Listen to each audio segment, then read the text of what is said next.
After 40 years, the Big Cheese Miami is still producing great Italian food. They started in 1984. Since then, they've been winning awards while being voted the best inexpensive Italian restaurant in Miami. Visit them for great food, amazing service. Witness the decades of Cane's memories. The walls are like a Miami Hurricanes Hall of Fame. The Big Cheese delivers anything on its menu or party platter menu to your home, office, or even a park for a picnic.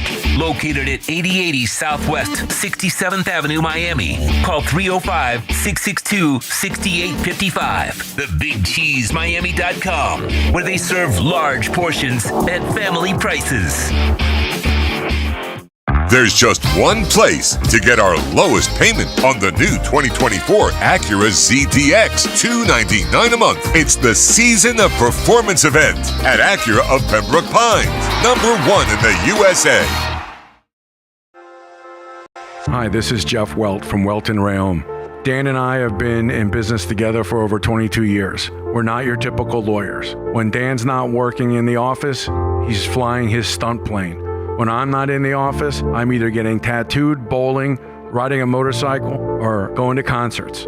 We might not be your typical attorneys, but we are aggressive attorneys, and we'll do whatever it takes to get you what you deserve. Consultations are always free. Call us anytime, 24/7. Welton Rayom can help.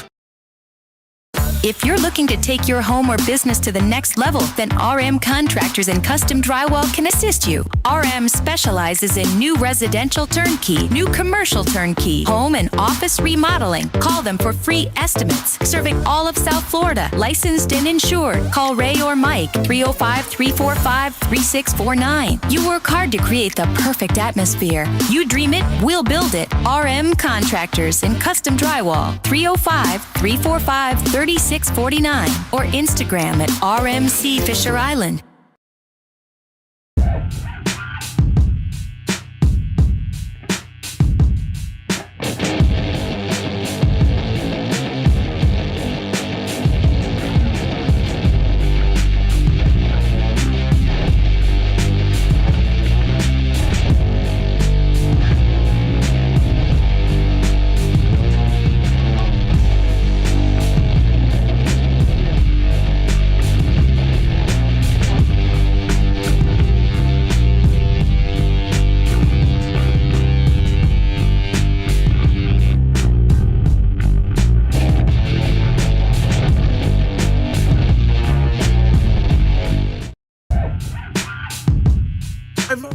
Tuesday, 7 p, the place to be, right here, the Squared Circle Digest. I am Sean Stanley. He is the great Frankie Fresco. How we doing this afternoon, this evening, sir? What's going on, gentlemen? Well, sure. And of course, everybody in the chat board, welcome aboard. And don't forget to hit the like and subscribe. Yeah, EA Minutes in. My dad's in already. Appreciate everybody that's tuned in on the Stanley Media House Network YouTube channel, as well as the Frankie Fresco YouTube channel, on Twitch, on X, and on Facebook. Appreciate everybody. Make sure, please, hit the subscribe. Jump over to the other YouTube channel. Hit the subscribe, notifications. Keep up with everything that's going on in the world of Frankie Fresco and Stanley Media House Network. Frankie, pretty good week of wrestling. Let me tell you something. Sunday night, I got the TNA Genesis pay-per-view. I was intrigued, and we didn't really put it on the thing, but we will talk about it here at the beginning. Actually, it is on the wheel, so we won't discuss it full, now that I remembered what I put on the wheel. But we can discuss a little bit of it here. Hopefully it lands on the... Yeah, hopefully it will. If not, then we will discuss it before we jump to AEW. How about that? So, NXT has reached a deal with TNA. They're going to do kind of a back and forth. And actually, what's funny is there's another thing on there that comes from this merger deal that possibly could happen. So we'll see. That's also on the wheel, by the way. Hey, look at this. All these teases in the first 5 minutes of these Squared Circle Digest. You don't get this anywhere else. No, you don't. No, not at all. But what I wanted to say was I watched it, and then at the same time, I was watching GCW. Now, I have not watched a lot of Game Changer Championship Wrestling. I have not watched a lot of it because I'm not the death match guy. But I'm not saying that every match they have is death match, by the way, because they have some tremendous athletes. And when I watched it, It was a very good show. Very good show. They used a lot of plunder. Don't get me wrong. There was a violent and an ultra violent. There was the extreme title and the ultra violent title got combined into one. So there was light bulbs, there was chairs, there was everything that you could have there. So, but if you have a chance, the reason I was on this whole rant to begin with here was check out GCW. If you don't, and most of you maybe already watch it already, but if you don't, do yourself a favor, check it out, and I guarantee you will find something. They have a flavor for everybody on GCW. A flavor for everybody. Flavor for everybody. There's hardcore. There was Cardona was on it, of course. He's the GCW commissioner. So there's a little bit of everything. The only thing is prayers go out also to Allie Catch. She broke her leg.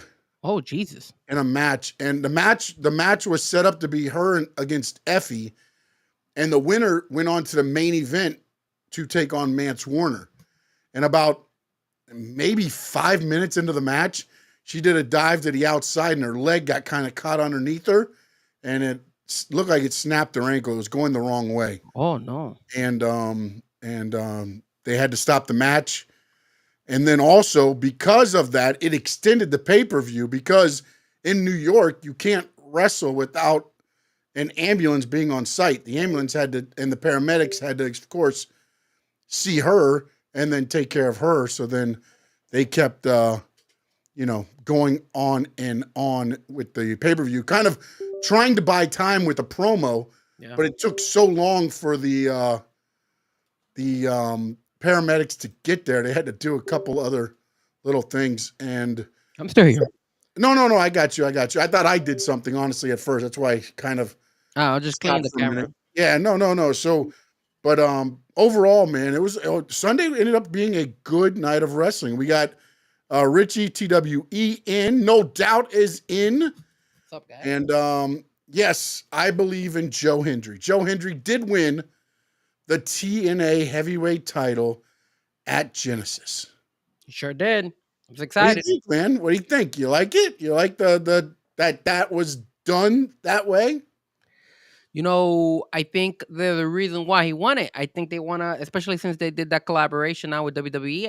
I think you want to see Joe Henry, and you're going to see Joe Henry in a WWE show. I don't know if it's going to be only NXT. I know if he's been in NXT, but I have the feeling that maybe they even might bring him over for Royal Rumble. There's been that rumor. Yeah, that's the interesting part too. And you know what, man? If we land on the wheel, we'll just respin it. We'll respin it, okay? We'll respin the wheel. Why are you cheating the wheel? Why are you cheating the wheel, sir? No, because I actually put not just your topic that you sent over. Okay. Which was EA Minutes has kind of just brought it up there. Joe Henry versus John Cena. Book it. Mm-hmm. But the interesting thing that I'll go with to start this is the merger says NXT and TNA, not WWE and TNA. Yeah. It says NXT and TNA. And then you start seeing, of course, Henry wins the title. And you know what he said on Busted Open Radio, of course. It's gone all over. Yes, sir. And it does make you wonder, though, as you just said, will we see TNA stars show up on WWE TV? Frankie Kazarian tweeted out afterwards that he might show up on Raw to confront JBL because JBL took him out before he get the title. Of course, we saw on Raw last night. I don't believe that happened. No. So at least I didn't see him. I didn't see it. So maybe they did something else, filmed it so that it could go on later. I don't know. So we'll see where that goes. But I believe, I'm not going to say his name, will probably show up more on NXT TV. I believe too.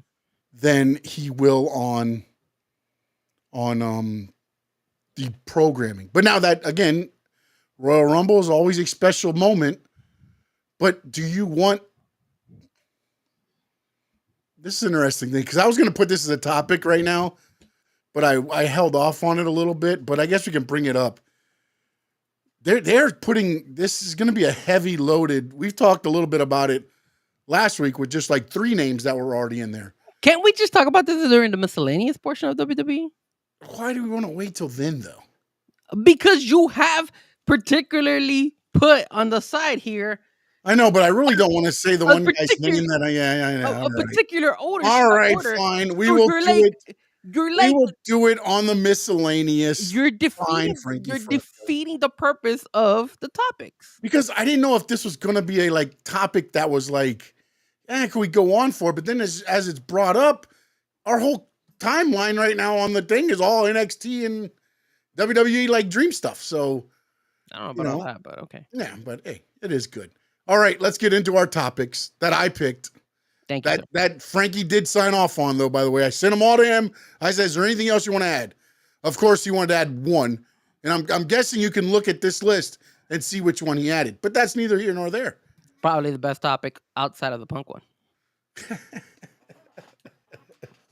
I'm not going to lie. This is a hard topic. Like, you got all my favorites on here. Literally, they're all my favorites. Punk is my favorite. I love Penta. Yeah. You know how I think about Dom. And then who cares about Roman? But it's a good 3 out of 4. 3 out of 4. Topic. Yeah, thanks. Thanks, man. I like it. So last night on Raw, CM Punk gets interviewed, and he does this whole thing about all these guys that he could beat. You know, John Cena can't see me to throw me out of the ring. Seth I beat last week. Drew I beat.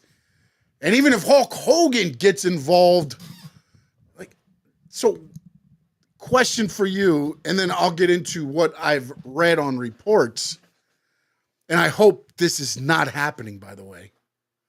Brother. Your thoughts on the even mentioning.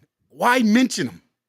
Well, look. Thoughts on that. First and foremost, before we talk about the Hulk Hogan, what a hell of a promo. It's fantastic. His promo of him disrespecting all those guys kind of gave me a little bit of the Rock type of promos. Remember when the Rock used to do it all the damn time? Like, he would take shots at everybody and didn't give a damn. So I thought he nailed it with that one. No, he nailed it. And then the fact that, the way he said all those guys and then was just like, Sami Zayn's not on my level. It just blew by him.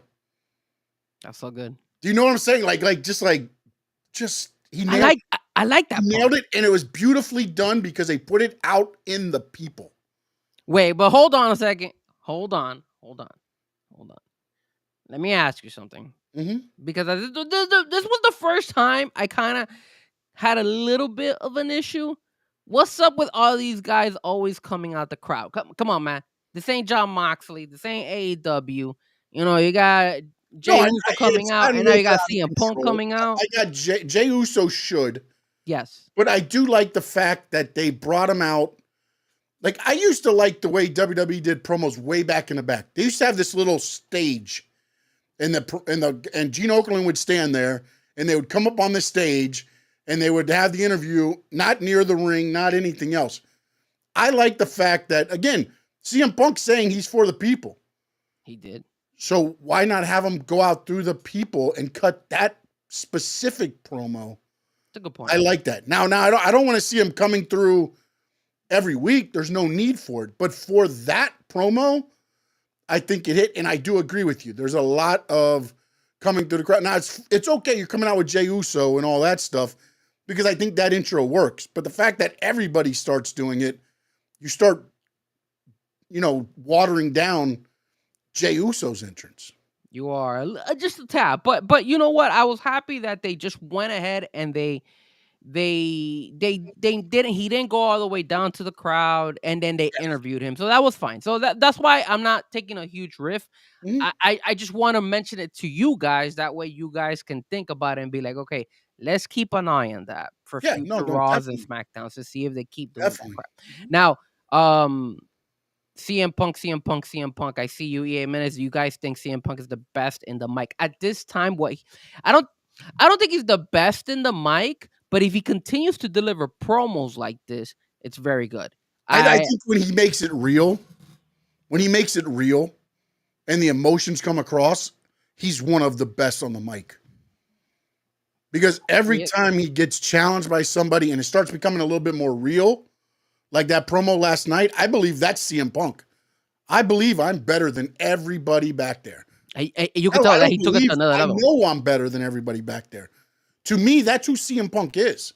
whether you want to call it arrogant, whatever else, that's who he is. And that's when he's at his best. And to me, you saw that emotion come out last night, and it made for that promo. I agree.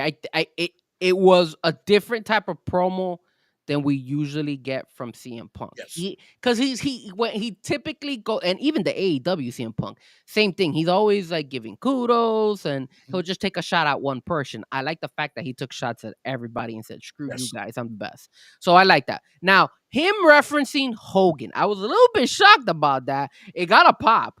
Because because they said I'll rip his arm off and like beat him with it or some shit. Like, and again, he said he'd throw his old ass over the ring and make him dust.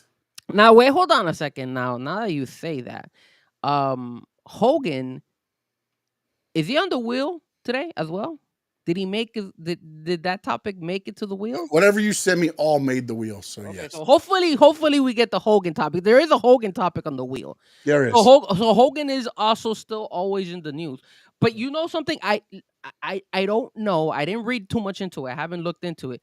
But obviously I was a big fan of CM Punk saying he'll throw his old ass over the rope. I hope he doesn't join the Royal Rumble. I hope that's not like a glimpse of what they're thinking about doing. The thing is that this Royal Rumble is just stacked right now. I haven't seen a Royal Rumble like this in a minute. And to be honest, they should just bring out like Doink and stuff the rest of the thing. It should be all these guys in like Doink Dink, every other WWE gimmick back in the day. Well, remember what I told you, or remember what I sent you in the topics for the wheel. There's also a topic about the Royal Rumble, and that as well. So it's like we're all thinking it all correlates together. Mm-hmm. I just hope it doesn't happen that Hogan comes and actually competes in the Royal Rumble. Now, I will say this: I would love for CM Punk to be coming out to the Royal Rumble and all that stuff, and then all of a sudden Hogan is like in the stands and they zoom in on Hogan and he's keeping an eye on Punk, looking at him because he acknowledges that he took a shot at Hogan. I think they could run with this. And again, a lot of people don't like Hogan. This is the perfect time for Hogan to be a heel again, in my opinion. Now, do I want to see him to the point where he's wrestling again? Absolutely not. I think he's old for that. But it doesn't mean Hogan cannot, in a way, still be included in the WWE world, especially since his drink is being sponsored and all that stuff. So that's my take on what I think about Punk and Hogan. All right, so here's the day after Hogan got booed. There was a report that came out that said creative was told, turn Hogan heel and find the best baby face to turn him heel on. My worry is Hogan costs Punk at the Royal Rumble. Because remember, go back to the days when it was Hogan, Sid Justice at the time, that's best known as Sid Vicious. Hogan gets eliminated, reaches up to shake his hand, and then drags him over the top rope, eliminating him. And then now you get, not Hogan wrestling CM Punk, but I believe Hogan would end up becoming like a mentor to somebody to take on Punk or make a NWO faction. I like that. To go after Punk is what. And again, I'm not saying I'm not again, but like I would. And this goes where, like, my whole thing is, you did this whole part of the Survivor Series match, War Games, based on Punk telling Paul Heyman what? You owe me a favor. And he mentioned it in the promo yesterday too. Favor very clear. And in the promo, he said, if I got to call in favors, I got to do anything else, I'm going to do it. So now if you do that part, I feel like you've just thrown that whole part away.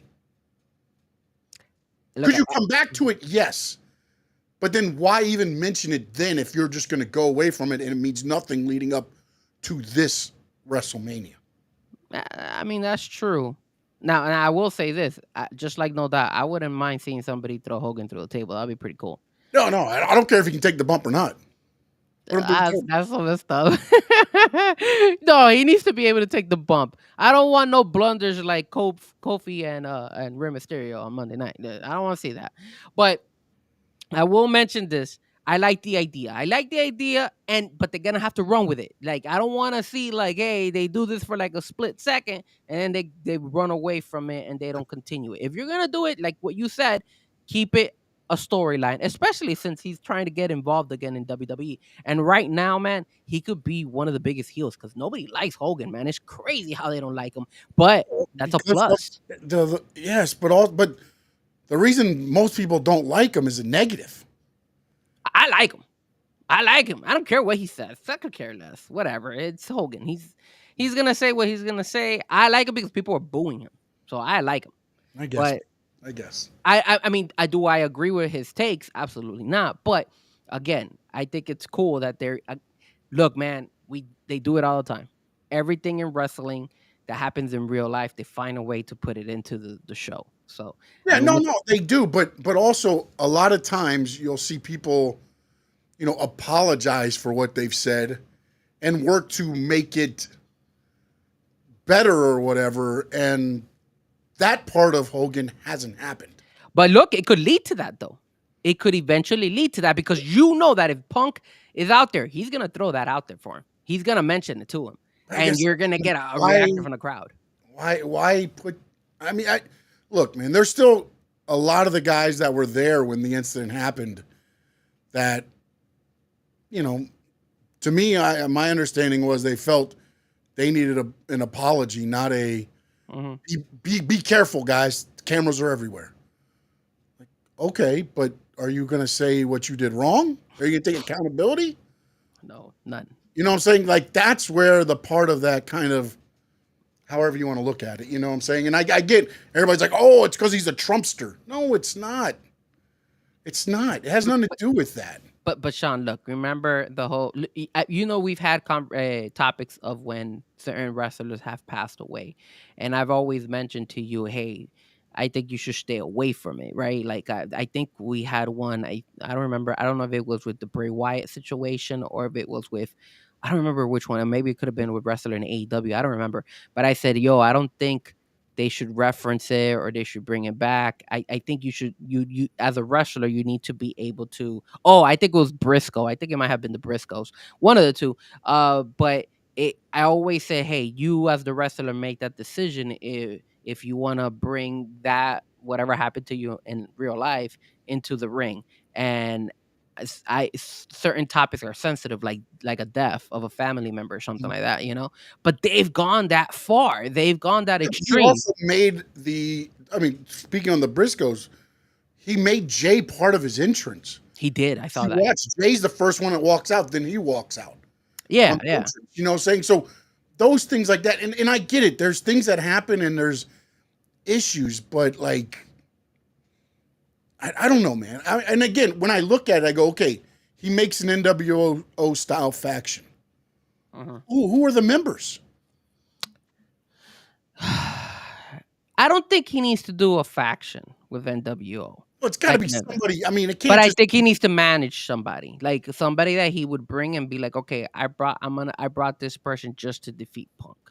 I think that would be really good because you remember in TNA back in the day when what was it, Ric Flair? He tried to do the he tried to do the evolution type thing, yeah, and that didn't work out too well. So that's why I don't want to see that with the NWO. But I wouldn't mind him bringing somebody that he feels linking up with somebody to the point where he's like, look, this guy is gonna be able to take down Punk.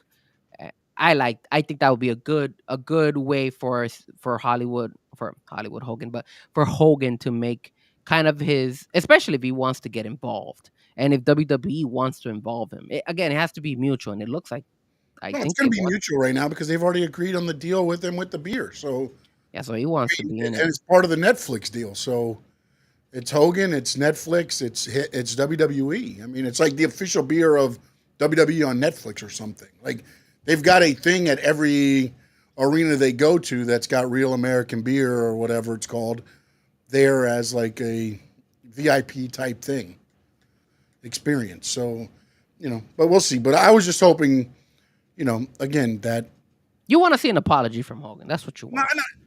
No, I don't care, honestly. I don't.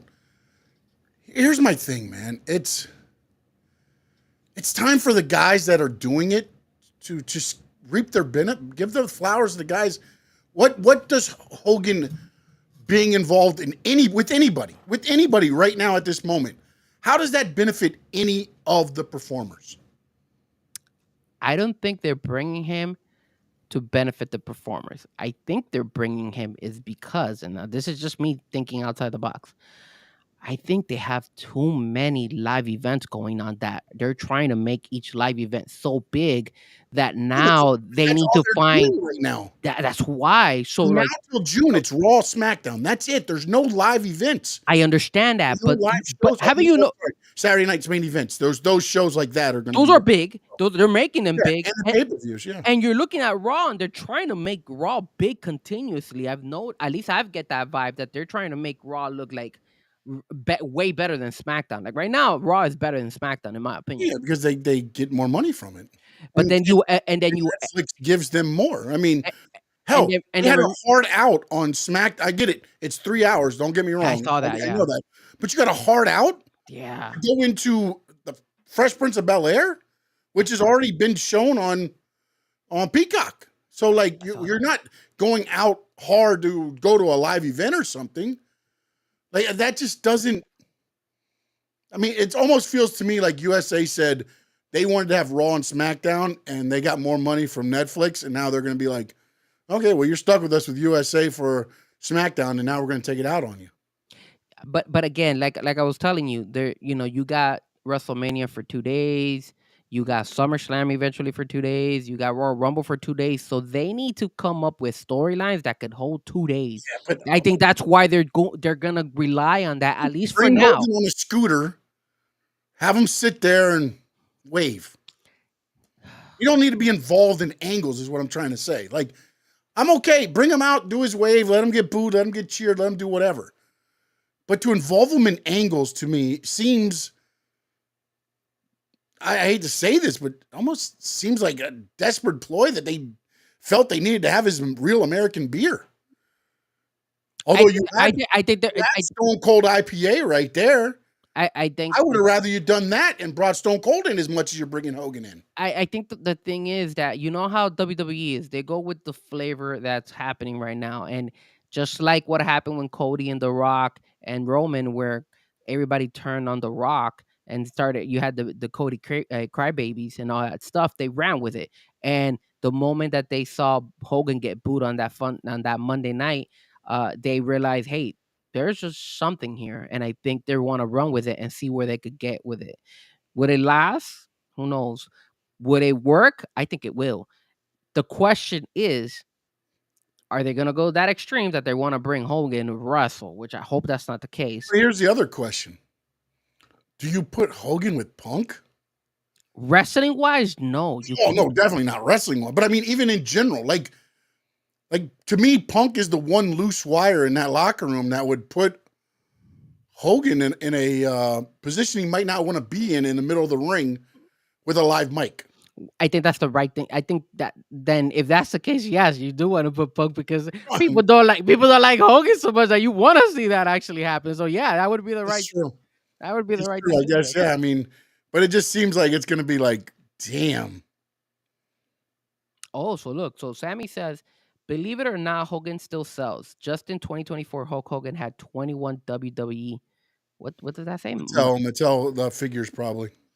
And I'm telling you, when I went to Orlando and I went to the Hogan store, there was people there. There was including myself. There was a lot of people there, and Hogan is still Hogan. Like, good, hate him or love him, everybody knows Hogan is an icon in wrestling. So, no, I mean, I was on the Rainy Day podcast earlier, and they asked me the Mount Rushmore of pro wrestling for me, and I said, Hulk Hogan's got to be on it. Not Terry Bollea, but Hulk Hogan. Yeah. If it wasn't for Hulk Hogan, we're not mainstream. It was him and Vince that took this to what it is. You know, of course, a lot of people now, Stone Cold and all of them, and as I said, Stone Cold was on it. And then I threw my own personal one at the end, which was Dusty. Dusty's my favorite wrestler ever be there, you know. But you have those guys that have made and, you know, elevated pro wrestling. You can't take that away from them. But at this point, I just don't know what he brings other than the Real American Beer sponsorship. Hey, man, boo. I guess. I get the vibe. I get the vibe that they're gonna boo him just as bad as they boo Dom. I don't know why. I think it might be worse, but we'll That's see. actually a good thing for WWE. Will be. All They right. like that. Second topic of the night, which is your buddy and mine, Penta. The usage of Penta in WWE. He made his debut last week against Chad Gable. He did. And that wasn't enough. They liked it so much, they said, hey, you're coming back this week too, buddy, and you're taking on Butch. Well, sir, you Pete don't. Dunne. Sorry. We don't call him Pete. We don't call him Butch. I'm sorry. How dare you say? Pete Dunne. He took on Pete Dunne. Your thoughts on where they're going with the usage of Penta here? Well, look, I gotta say something. I don't think I saw it in his debut, but in this one, they had like a little circle with sparks going on. Did he have that on the first night? I don't remember seeing that in his entrance. I'd have to see, but also it might have to do with the setup at the arena they were at. Yeah, so maybe certain arenas they can do it and certain they can't. So when he came out, they had like a revolving sparks that would look pretty badass. I like that. Yes, that looked cool, and if they're gonna keep doing that with him, I like that. Now I will say this: I do have to criticize WWE for the lack of like quality music for Penta. I think they could have done way better with the song that they chose for Penta. That's just me. But has Penta been delivering? Look, man, both matches have been really solid. Like I think WWE did well putting those two guys against him. See, look, Fitz Savvy said the same thing. Yeah, his song is like so whack, bro. Like they should. It's WWE-ish. They did like a whack song for him, bro. Yeah, it's WWE. They own it. That's why they're not gonna. It's not gonna be they're not gonna pay for rights to songs. They got the deal or whatever they got now. I think they got in-house music guys now or something. I will say this: in-ring performance for Penta, really solid. The first two matches. I want to see where they go with this because I don't want him to just get fed. And of course, he's the new toy, right? He's the new toy in WWE, so people like him. They mentioned his mask. I think Michael Cole was the one that said, "Hey, buy the mask" and all that stuff. So right now, he's like, the hot stuff. How long is it gonna last? How long are we gonna be able to just go ahead and see Penta? Because again, he could wrestle, but can they run with this for another 3 or 4 months? I don't think so. So they need to start eventually they're going to have to start creating some storylines with Penta. I don't know. I like the fact how I like what they did with Chad and they did that. So maybe they have something creeping up with that where Chad was like, "Yo, like I don't have I'm having issues with luchadors and I need some help." And I think he went to the right person for. Yeah, Dom gave him a number. I wonder whose number it was. Maybe it was Hollywood Hogan. Not just playing.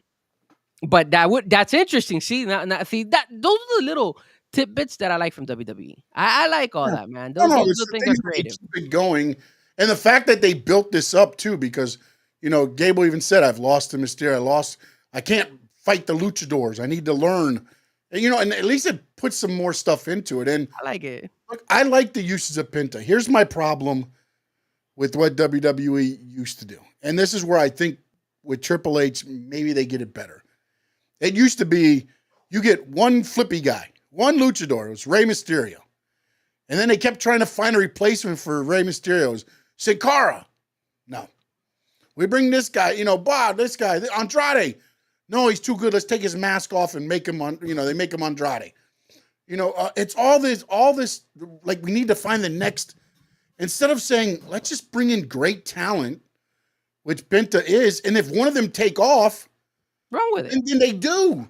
Instead of just having, we got this, and they Los Garces, both of them came in with masks at one point, They did. And they said, they're not going to make it as luchadors because for some reason, WWE feels that if you have a mask on, you might have to do 650,000 flips. Well, you had a mask Apparently, on last show.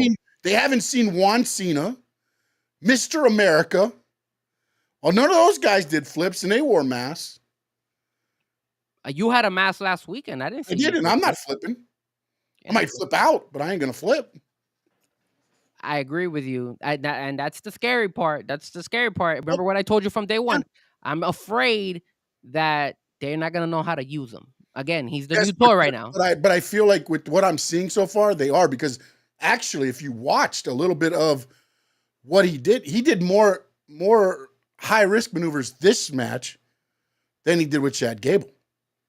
And if you watch what's going on in Raw, Seth did a plancha senton or some stuff. Like, you're watching other guys do moves now that you normally didn't see in WWE. Now, I'm not saying they're going to open up the playbook for everybody. They better not. But we'll see if it does, you know. And let's see. No Doubt asked what happened to Butch's tag team partner. He's in NXT. Ridge Holland. He's down in NXT. And then they tease a story, which you talked about it. Which I do like what they're doing with Penta. I hope they, as you said, keep this going and he doesn't get just labeled as a luchador. Like, let's make it mean something, man. Yeah. Let's make it mean something. Because again, like if you get Gable and even Made in America, you know, the Creed brothers to attack them, you could do a match at one point somewhere down the road, maybe a Saturday main event, maybe at the Royal Rumble.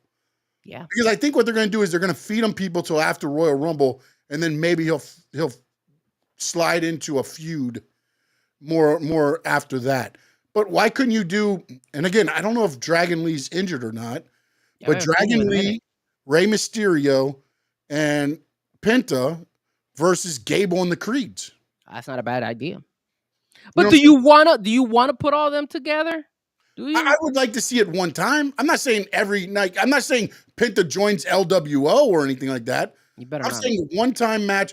They come out. Now you got all the luchadors against Gable and his guys. Since Gable's doing this whole angle about, you know, he can't beat luchadors.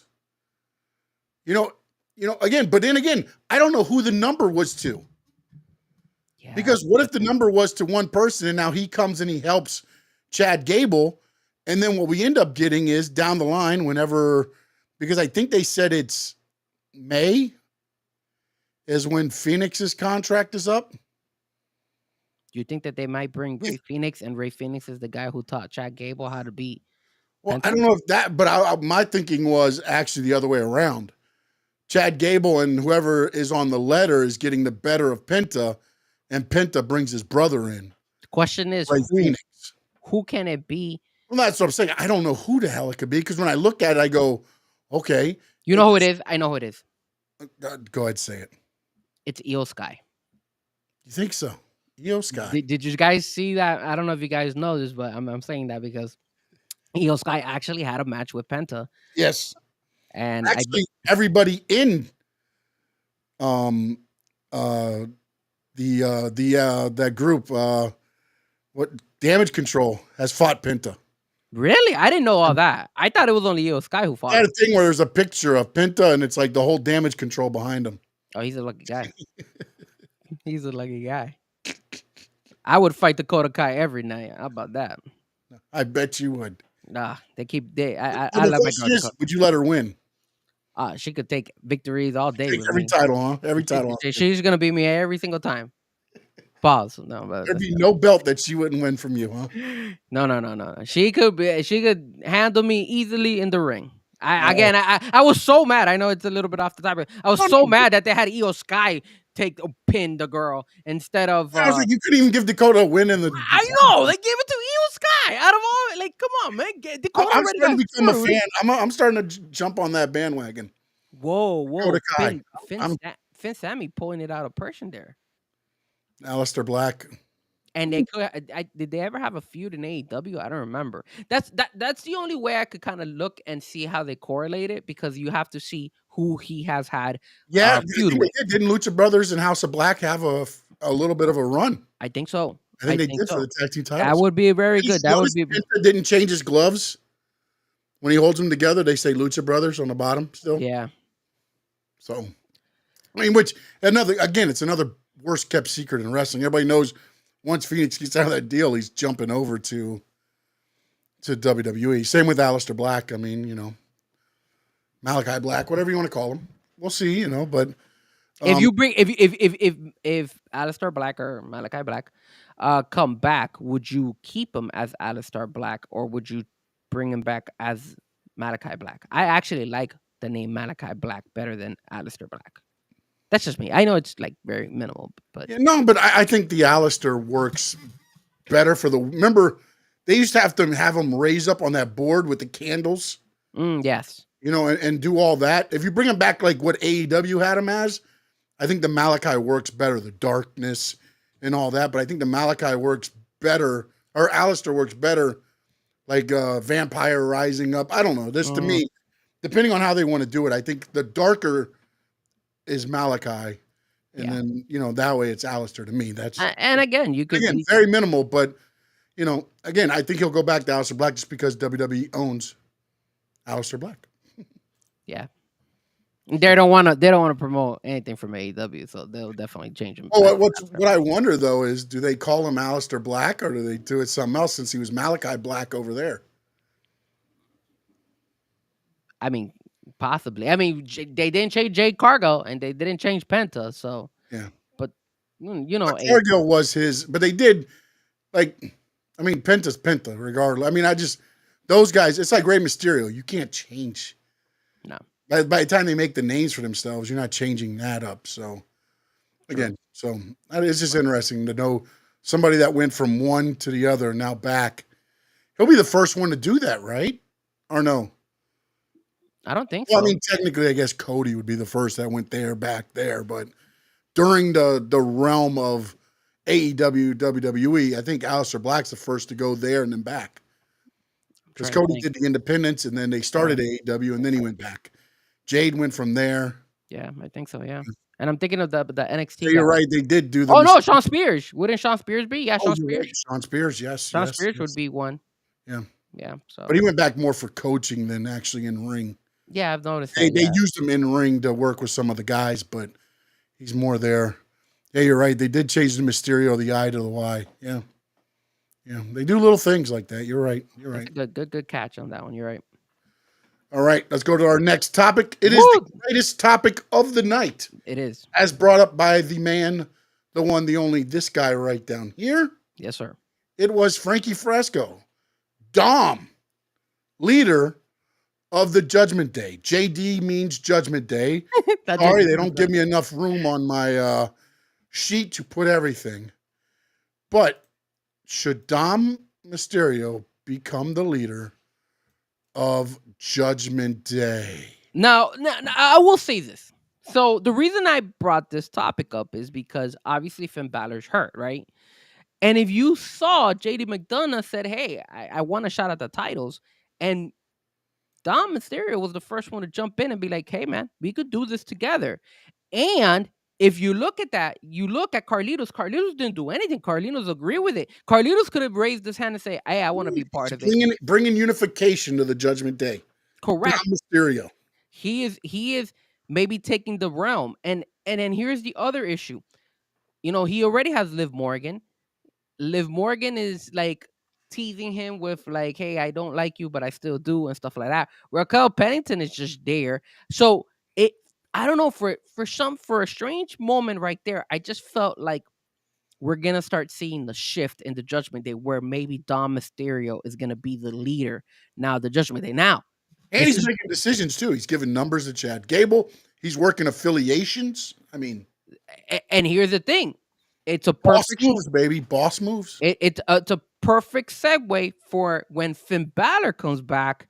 You could now start a feud between them two, saying, "Yo, who deserves to be the leader of the Judgment Day?" And you could make the Judgment Day a little bit more relevant than what it has been, because obviously they've been dragging on the Finn Balor, Damian Priest feud. But that's the problem that happened with the whole Finn Balor, Damian Priest, right? I mean, it was like a battle for the owner of. They could have made it the battle, but then they end up being alienating Rhea and Damien. Well, remember, and Finn Sammy says, I expected Liv to be the leader. But if you kind of think about it, Finn Sammy, there's a lot. Is that Finn Sammy or is that just Finn's post? Or Finn's post. Are they the same? I don't know. That's like, I mean, I TV as Sammy. I don't know if that's Sammy. Oh, maybe it isn't. I thought it's the same photo. My bad. Oh, yeah, it kind of looks like him. But I will say this: at one point in time, I did mention I felt like the Judgment Day was going to be taken over by Rhea Ripley and Dom Mysterio. So maybe it is maybe. Sammy. Okay, all right. You're right. You're right. So I fall back. I apologize. So there's a very good chance. There's a very, very good chance that instead of getting Rhea and Dom, we get Dom and Liv holding down the Judgment Day, which would be pretty good. With what happened last night, I noticed Liv says, "Come on, Dom," and walks away. Didn't Raquel stay there? She did. I think there might be even more conniving going on back. But notice that Dom didn't go. Dom stayed. No, I know. That's what I'm saying. Who stayed? It was Dom, Raquel, everybody. JD. Yeah, exactly. The Judgment Day stayed. See, this is the good part, and this is and I think you can make the Judgment Day relevant with Dom being the leader because of that, because of the fact that I think right now you keep teasing this. That's a good idea. I don't think you make him the leader right now. I think not right away. I think what happens is this: you have him as the leader. Maybe they win the titles. Maybe they, if you want this to work, they win the tag titles, JD and Dom. Then Finn comes back and says, he's the leader. Da da da da da. But Dom's making the moves. Dom's made the affiliations. And then, they don't have to show it on TV or whatever, but maybe they show a meeting of Dom, Raquel, like the Judgment Day meeting without Finn, and then they get into the ring, and Finn's like, I'm the leader of Judgment Day, and then the beatdown happens. I think that's good. And not only that, but there's so many angles you could take. But they can't drag it out like they dragged out the Rhea, Damien. Yeah, no. It's got to be a little bit quicker. I'm not saying they can't drag it for an episode or two to make you think about it. But they can't just, you're just like, okay, let's do it. Are we going to do it or not? And see what's happening. Do it. And not only that, Sean, but think about it. If for some reason you could even twist it even more to the point where they turn on Finn Balor, and then when you feel that Finn Balor has the upper hand on the Judgment Day, Dom betrays Liv Morgan and brings back Mommy into the Judgment Day, and it's Mommy and Dom get back on the Judgment Day. Can you believe that? Would you believe that? Like, imagine you go and Liv Morgan is there, and he betrays Liv Morgan, and all of a sudden, Mommy's back. And Mommy's like, they've coordinated it. They've come to some type of agreement where they know that in a relationship, you go through up and downs, right? Sometimes you go through some issues, but you get through it. Because at the end of the day, there's just that connection between the two. But see, if you bring back Rhea into that, I think more people start liking Dom than hating him. To me, I think you make Dom the playboy. He moves on to Raquel. And then you get rid of Raquel by him moving on to whoever. I don't think Raquel has enough firepower for that, though. But I'm saying, that's how you and maybe Raquel's just there for a week or two until you bring up whoever else you wanted to be up there.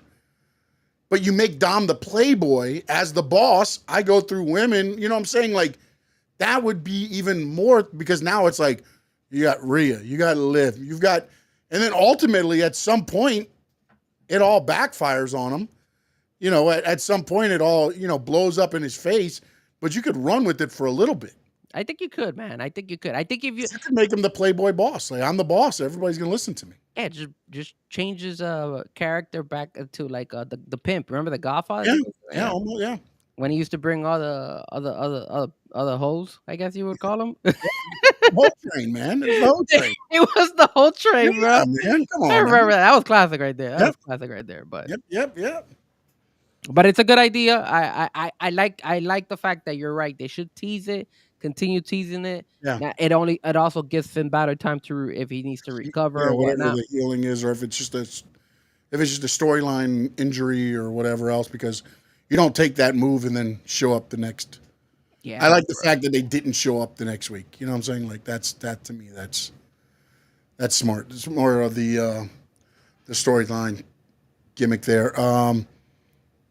Vince Post said injuries made a story way too long. It did, but at the same time, you could have done some things a little differently with the storyline too to speed it up if you wanted to. I think the problem right now is that look at Damian Priest, where he's kind of fallen off, right? Like now, what is left now for Damian Priest? Because you had the feud with Gunther, you had the feud with Finn. Yeah. Now what's left for him? Like I can tell you what's going to happen next week. He's going to get on Raw on Netflix and be like, "I'm entering the 2025 Royal Rumble," because that's what everybody's doing nowadays. The only way I could probably see Damian Priest be able to like be relevant again is, hey, some way somehow they probably bring Bad Bunny and Bad Bunny does something with him or something like that, since Bad Bunny wants to come back. That's the only thing. Memo. I see you, Memo. But yeah, so we'll see what happens.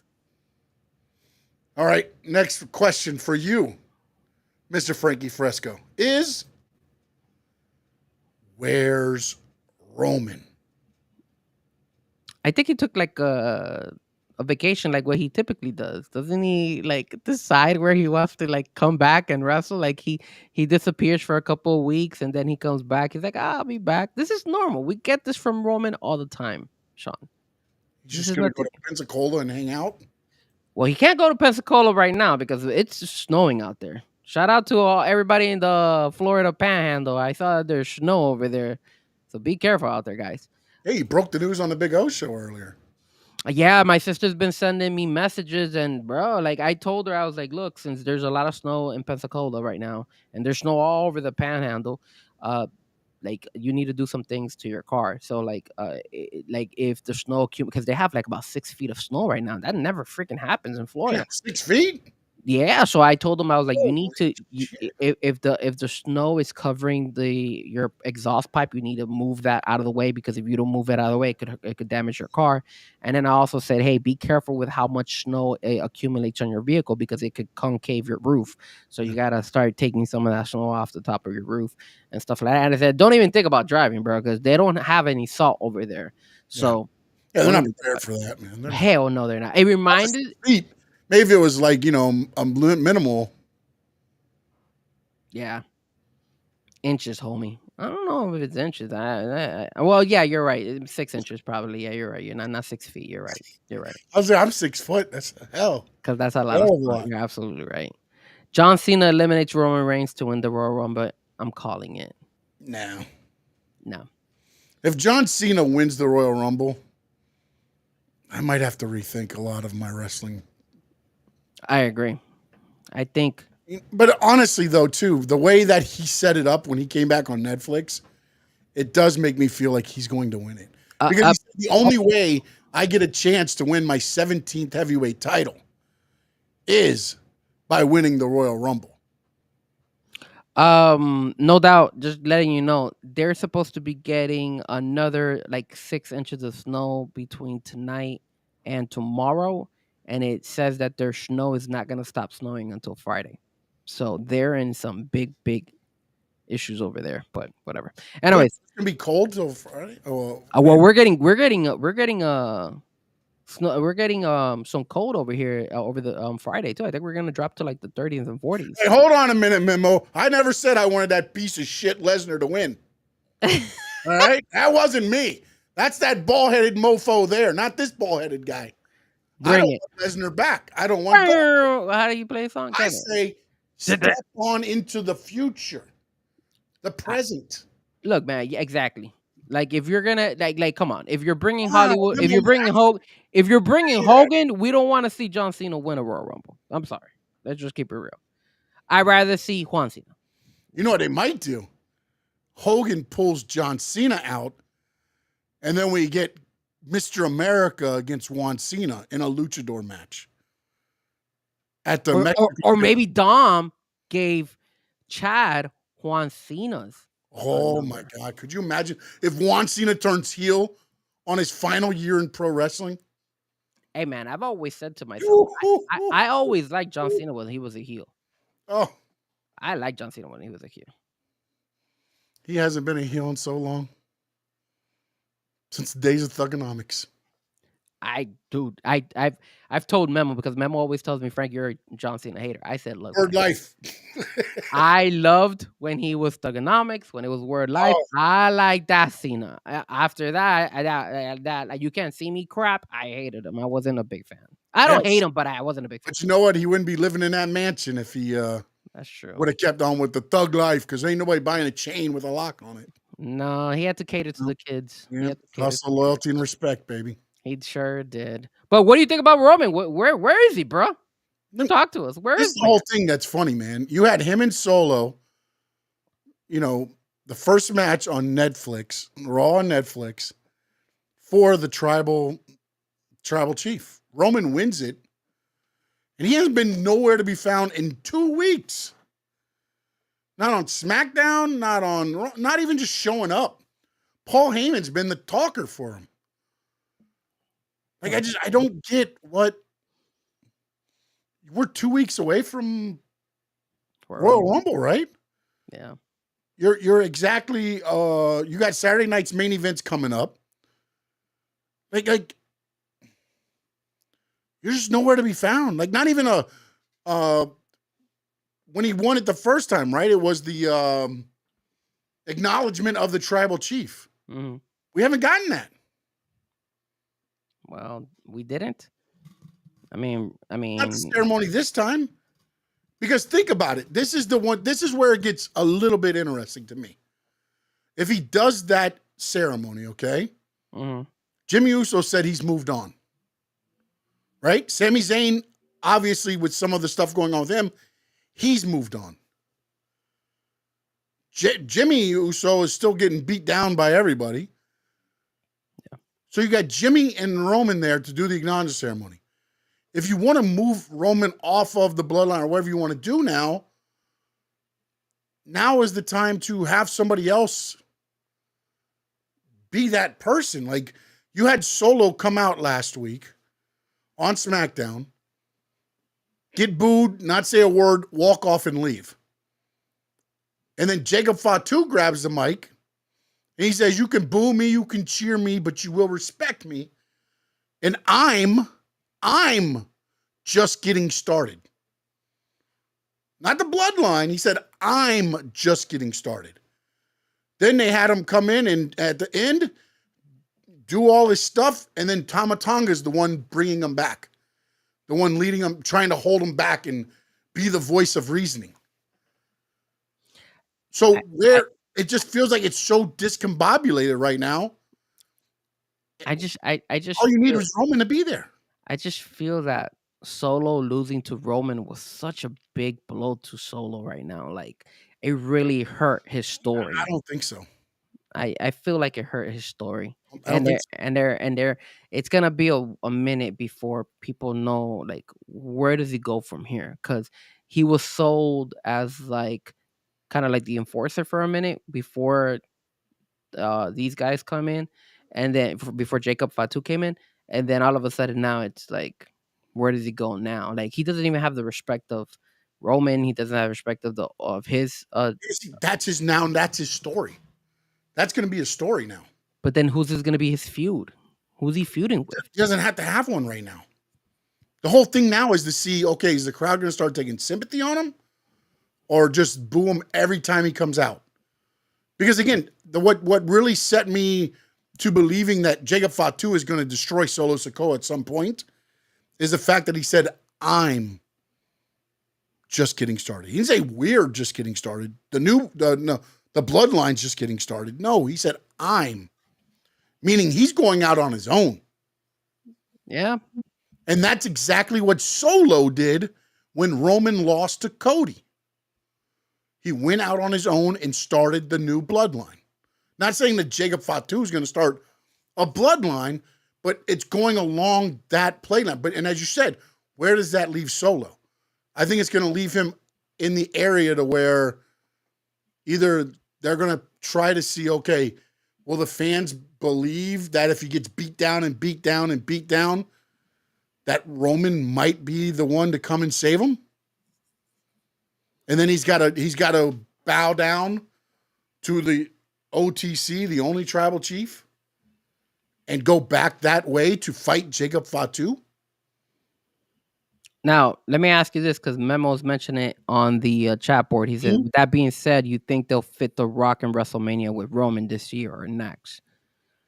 I just don't see, like, if you're going to put Roman against The Rock, you have to have some type of feud, I think. And I just feel because he gave him the follow on that Monday night, right now they're like buddy. How can you just say, hey, we're just gonna have a friendly match? I don't think people are gonna get sold on it.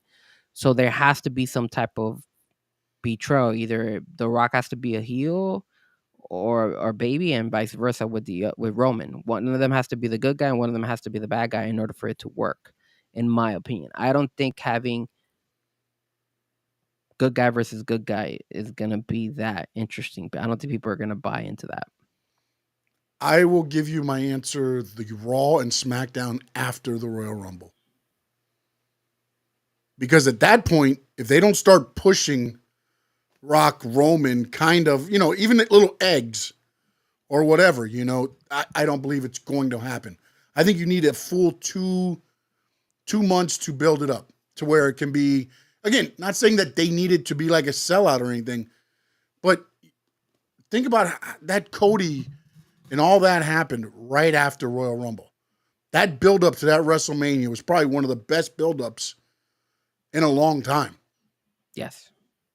They would almost have to duplicate something like that, not because Rock and Roman need it, but to make the match, to me, mean more than just, oh, great, we're getting The Rock versus Roman. What does it mean? Final boss versus tribal chief. I feel like they can do so much in that match and make it mean so much more than what it is. Think about it. You could cut promos with The Rock back in Hawaii with tribal leaders or whatever. There's so much with what The Rock can do and Rock can bring in and everything there. Like, I want it built up. I don't want it just to be like, hey, you're getting Rock Cena. You're getting Rock, Rock Roman. Because, no, to be honest, though, that's how I kind of felt, because the first Rock Cena came back, and it was only like a month they built it up. Yeah. They built it up well, don't get me wrong, with the whole writing on the wrist and Cena and all that stuff. They did a lot of good stuff.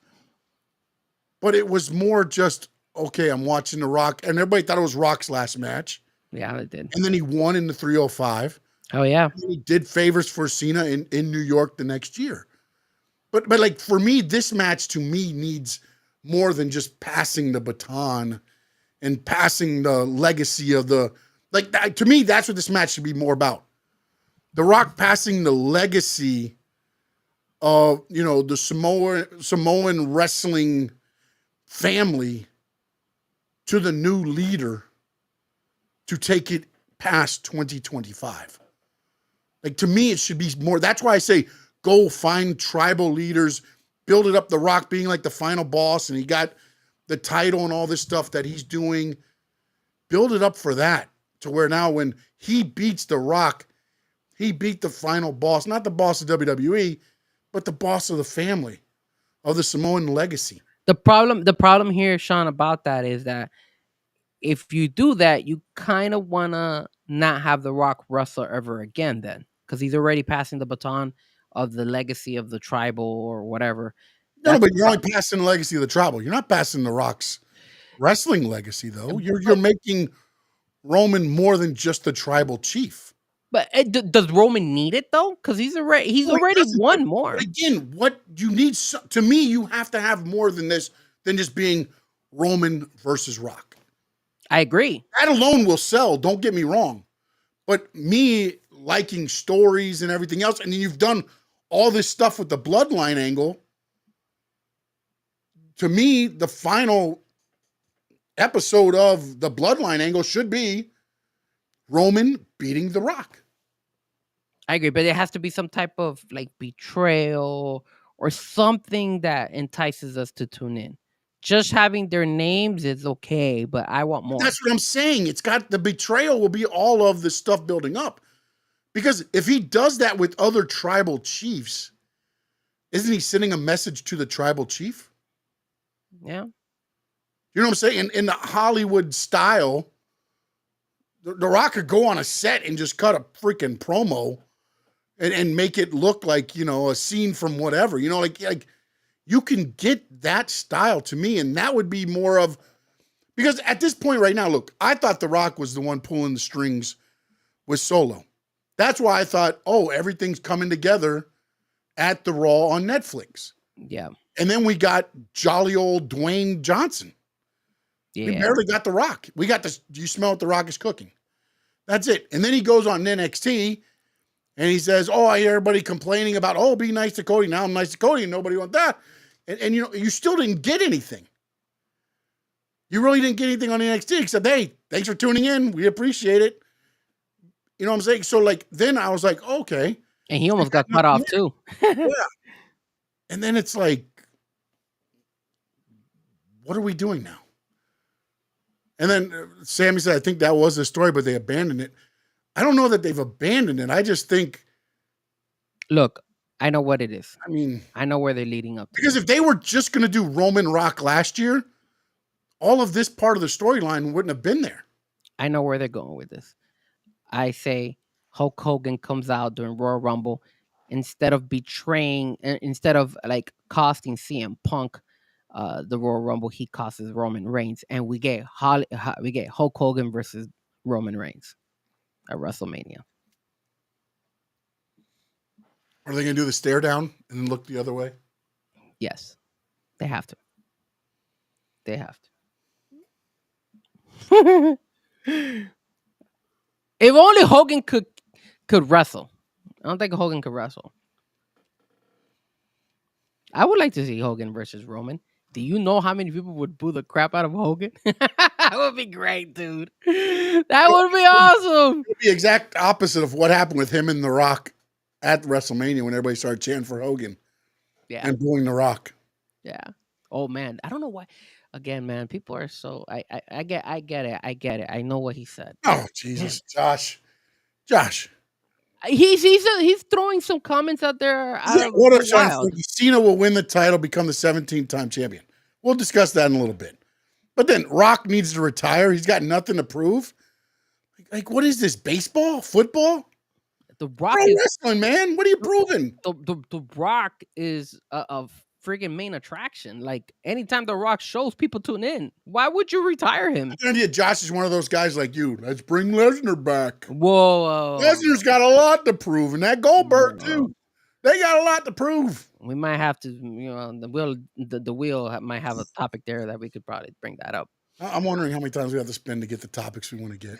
All right, so miscellaneous WWE. Let's bring it back to the original topic that you wanted at the beginning of the show. All right. All right. So now, what was in your mind at the beginning of the show, or did you forget already? I didn't forget, man. Why are you trying to egg me on here, man? No. I'm just trying to help you out. Go ahead. We want to hear what you were gonna say or your thoughts at the beginning of the show. What was I talking about? I don't remember. Yeah, I'm not gonna lie to you. I don't remember. I remember it was TNA. Oh, it was the whole thing of the WWE TNA. Okay. It says NXT and TNA, not WWE and TNA. Not WWE and TNA, yes. But they were teasing a lot of. There was talk about they're teasing a lot, and then there was talk. You know, my thing was, and there was talk about. Oh my goodness, sorry. I'm behind the scenes. I'm trying to do more stuff than just one thing here. So there was talk about earlier on, and hopefully we don't land on this, but if we do, we do. So there was talk of Joe Hendry, who won the title, and then he went on Busted Open Radio. He did. And he was asked, there's one person you would call out because of the merger. And this is what threw me off a little bit, because he threw out the name John Cena. Sure did. And he said because he grew up on him and he would love to have a match. He's always wanted to have the match. And again, my whole thing was, it said NXT, not. And then you said, oh, who will show up? Will any TNA guys show up on the Royal Rumble? Yeah. You know, that's the part that is kind of iffy to me right now on this whole thing. Because to me, I think it should have been better off. I think they would have been better off just saying WWE and TNA has made an agreement. And then just kept pushing. But I feel like they put the NXT in there so nobody would be like, oh, John Cena might show up on TNA. But I feel like they said NXT. But you saw what John Cena did, right? We do. On Twitter and on Instagram, he posted TNA. Yeah, TNA. No, I know he posted it. But Triple H retweeted their pay-per-view. Shawn Michaels retweeted their pay-per-view. There was a lot of WWE stars retweeting the stuff that was going on the TNA Genesis pay-per-view. So I understand that, but I feel like the NXT was put in there so that there wouldn't be a lot of this talk that we're getting now. Because if you wanted to have this talk, which I believe might have been even better for WWE and TNA, if they would have just said WWE and TNA have reached an agreement and not just put NXT. The issue here is, obviously Joe Henry is the TNA champion. He is also TNA before WWE. So just think about it. If you put Joe Henry versus John Cena, is it really going to help WWE or is it going to help more TNA? And I know they have an agreement. I mentioned this to a couple of my friends. I said, I think Joe Henry versus John Cena is the route to go. And if I was one person that would like to see what his final match would be, it would probably be that. I would like to see Joe Henry versus John Cena because I think Joe Henry could not only take the loss, I think John Cena leaves as a winner, but I also feel it will elevate Joe Henry even more than what he is. But again, the question, the little bit of like, hey, would they be able to go that route? Is that he is not a WWE wrestler. He's a TNA wrestler. So you're helping TNA. I don't care that you have an agreement. You're still helping TNA more. You don't want to help TNA to the point where all of a sudden he's bigger. He's the biggest star out there, and he's not in WWE roster. So unless WWE can pull like a Tony Khan and just sway him over to the WWE world. But personally, that's where my thoughts are when it comes to it. Do I want to see Cena versus Henry? I do want to see Cena versus Henry. Are we gonna get it?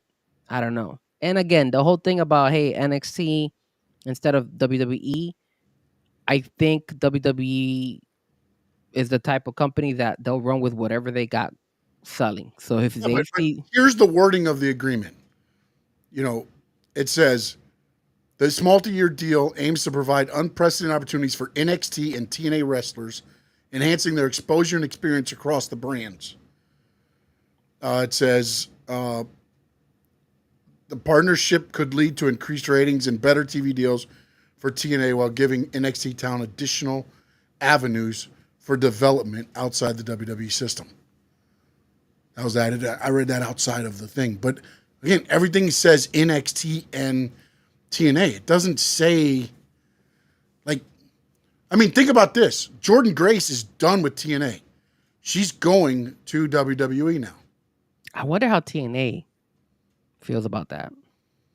Well, she did the right thing. She lost to whoever they wanted her to lose to, which was Tessa Blanchard, which is whatever, it is what it is. But you know that Jordynne Grace, in my opinion, probably is the biggest female star in TNA. Now they're losing her. Yeah, no, but see, that's where I think, again, sometimes I think you outgrow your area. Jordan Grace You did think? all she could do in TNA. She did all she could do in TNA, man. What else is she going to do? But you as an owner of TNA, Yeah, but you're not going to deal with the WWE money because I keep offering her money to stay. WWE's going to raise it by $1. And then what? What am I going to do? Hope WWE goes, oh, no, she's not worth it, even though they've been trying for the last 6 years. I mean, WWE is gonna obviously get her. you know what I'm saying? I mean, again, but I think also what this might do is, again, if Jordan Grace goes there and she goes to NXT, she still can perform on TNA. So you still have her, technically. If you bring Jordan Grace to NXT, bro, that roster is gonna be even more stacked. Well, I mean, the only one that would make sense is probably SmackDown. Or, I mean, again, depends on what. Because Well, look, they're bringing Roxanne Perez with Bailey a lot, so maybe I think Roxanne's going to Raw. I think Roxanne is gonna leave NXT. Yeah, I think she's gonna move on from NXT and go to one of the other two. Yeah. She goes to Raw. You got Charlotte. They started playing vignettes during SmackDown. I saw that. Yeah. So she probably making her go back. Becky, they held off on. They're gonna wait. She'll probably make her debut at the Rumble or re-debut. I hope so. At the Rumble. So now you've added all that top. Like I don't know, man. I really don't know where. Well, it's a good point right there. Dom Mysterio started. Maybe Dom. Oh, that's a good one, buddy. That's a good one.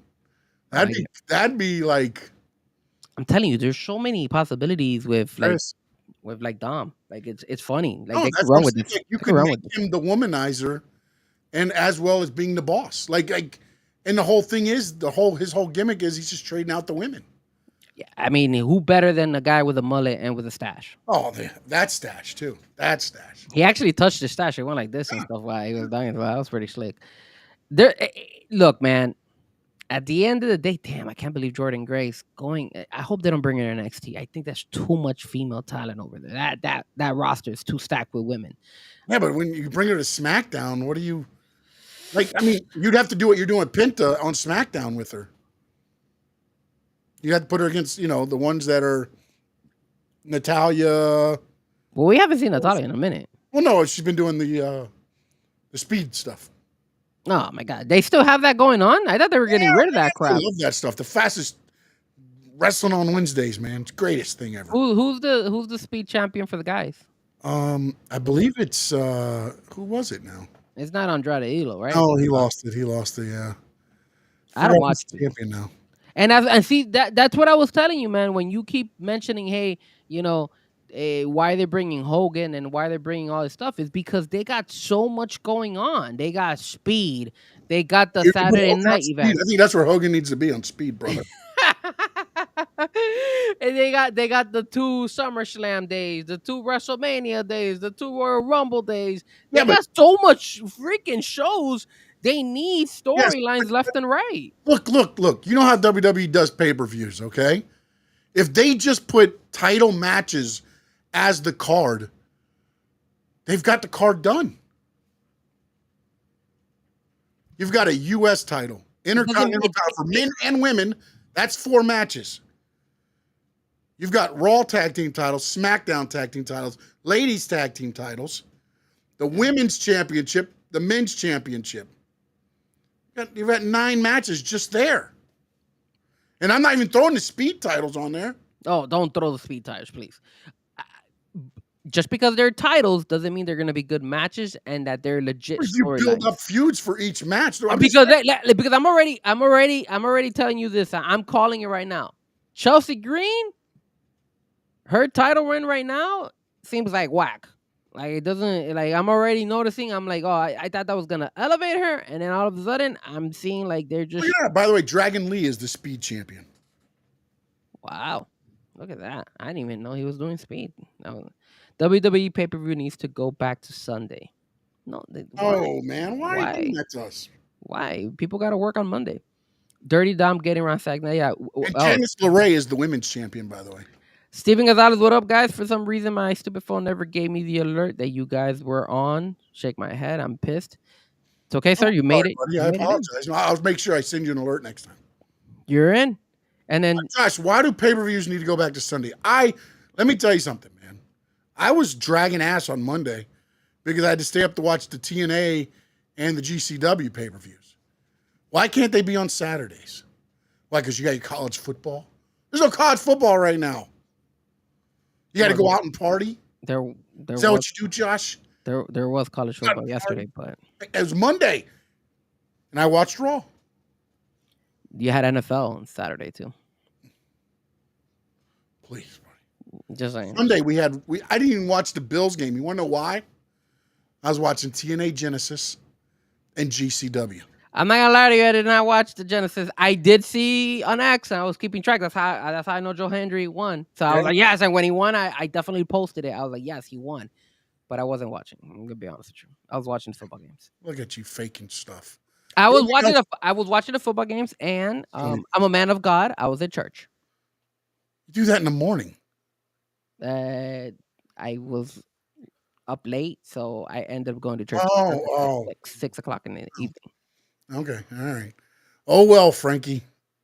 Was that brother BXL? I don't know who that is, but shout out to him. I like your picture, bro. Columbia photo. Hell yeah. Is that what that is? Yeah, it's the flag of Colombia, I believe. Oh, nice. Sorry, you're gonna see my bald head. I think that's a Colombian flag. All right. Anything else WWE you want to talk about before we head to this wheel? Trying to think here. Hold on, one last thing. So Monday night we had everything covered, pretty much. I was a little bit pissed about Dakota Kai not getting the pin. Sports entertainment guys in the building. There you go. Anything on the chat board? Anything you guys want to cover on the miscellaneous WWE before we move on to and move on to AEW? Because I did. Obviously, there was a little bit on the chat board. If you're on X, if you're on Facebook, you can send in a chat, and we get it here on our chat board. So if you're listening to us on anywhere on other than YouTube channels, go ahead and send in. So it says, "Oh man, oh damn, Frankie, a man of church, damn. So no more joking with you. I have to keep it PG. Sorry, Frankie. Nah, man. Like I love. Look, man, I'm a man of church, but that doesn't mean I still don't curse and stuff like that. I love God, but at the same time, I'm still a human being. God knows I am a sinner. So as long as you ask for forgiveness, you're good. But this is not about church. This is about wrestling. Hogan. I'm proud of Hogan. I think Hogan is great. Oh God. And again, shout out to my boy CM Punk with the amazing promo. All right. Will Gunther lose on Saturday? Oh, that's true. We got Saturday night. Saturday night main event. Gunther, will he lose? You're making us pick? Damn. Memo. Thanks, Memo. We'll go over the matches that I can remember right now. I remember them. I remember. So you got the Cody signing with Kevin Owens. I think Cody and KO will both win that match. I see them like duking it out again. Now with Shawn Michaels there. Shawn Michaels is gonna be a guest one, right? Yeah. We got you, Steven. Hold on. Yeah, we'll get like that. Gunther versus Jay. We got Bronson Reed. No. It's Strowman. Strowman taking on Jacob Fatu. That's a good match, bro. Yes, I agree. I like brother BXL, buddy. My favorite guy. Stick with wrestling. Wait, he says brother. That's one of the things that Hulk Hogan says all the time, brother. So we got that one. Isn't Rhea Ripley fighting too? I think Rhea Ripley's. Yes, they are now. Nia Jax against Nia Jax. So those are the matches. Are you thinking yet? Come on, Jay or Gunther? How is it? Gunther.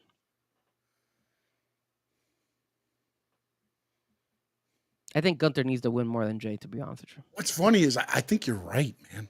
But I also think Jay needs to win a big match, a big singles match soon.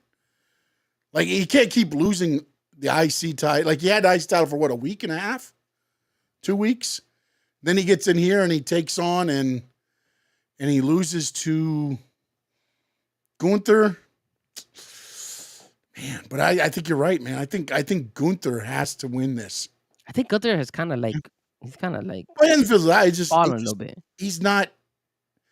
His whole storyline is he's about wrestling. He's not about the entertainment side of the sports entertainment. He's about the wrestling. So, yeah, I'll go with Gunther.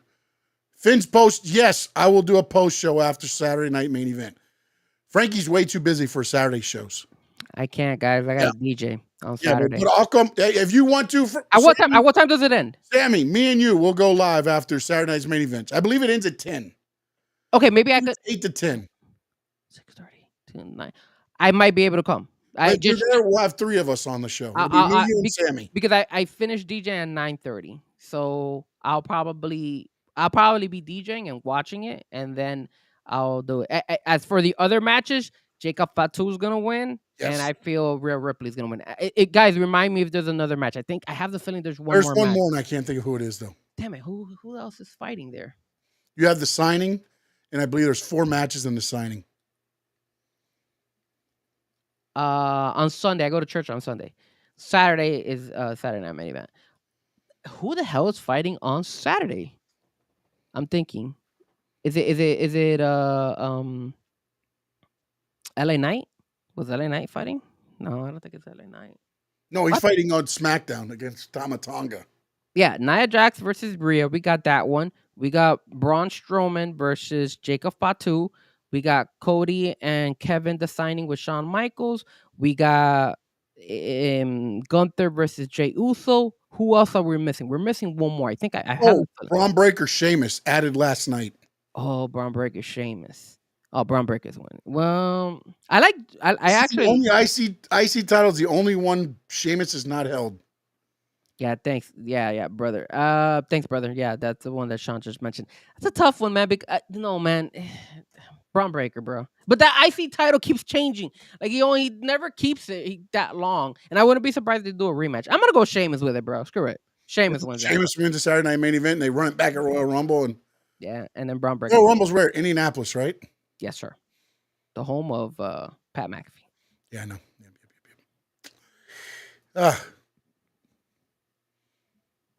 I'm gonna go Braun Breaker winning this one. You know what? Also, this brings me something because you said Pat McAfee made me think about it. The Corey Graves situation. I read something about this. Yeah, I read something about him. He went all out about. I honestly think it's a storyline. I don't know because he has been cleared to wrestle, and I believe they're aiming for him and McAfee for a match at some point. That's my own opinion. He's under contract for 2 more years. Interesting. And it just seems odd that all of a sudden he was, you know, he had all these concussions. They turned him into an announcer. He's done a great job at that. And then Now, are you guys would be sold on that match?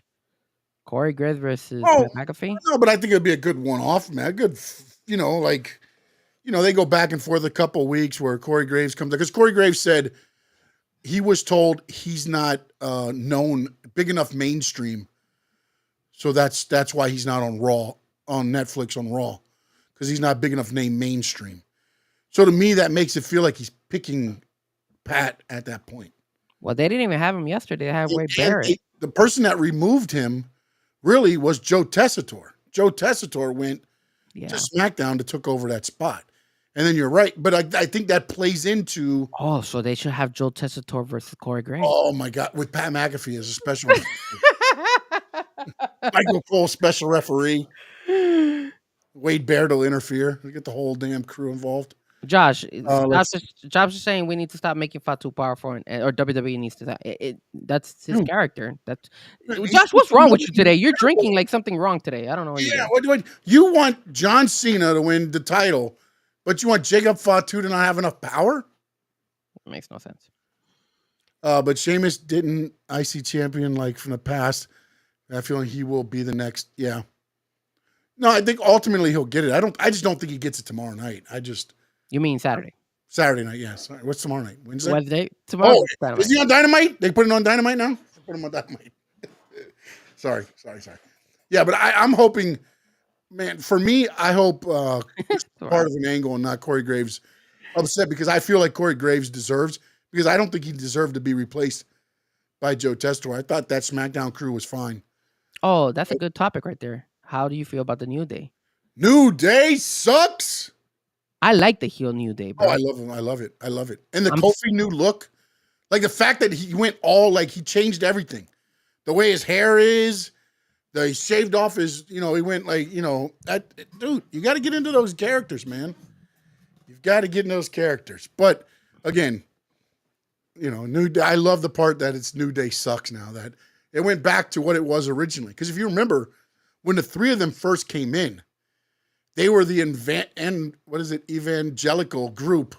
They had the choir behind them, singing New Day and all this stuff, and everybody hated them because they were mightier than everybody else, and they would, the Big E be like, oh yeah, and he'd do all that stuff. Dude, the greatest thing, man. Hey, listen, Kofi lost his accent back in like forever ago, man. He did. Yeah, just like Shawn Michaels lost his smile, Ethan Page lost his smile, Kofi lost his accent. Yeah. So, all right, time to move on to Frankie Fresco's favorite part of the show. Because you kicked me out for a minute. Yes, I do. It is the spin the wheel. Are you ready? Here we go. I think I hit this button right here. There we go.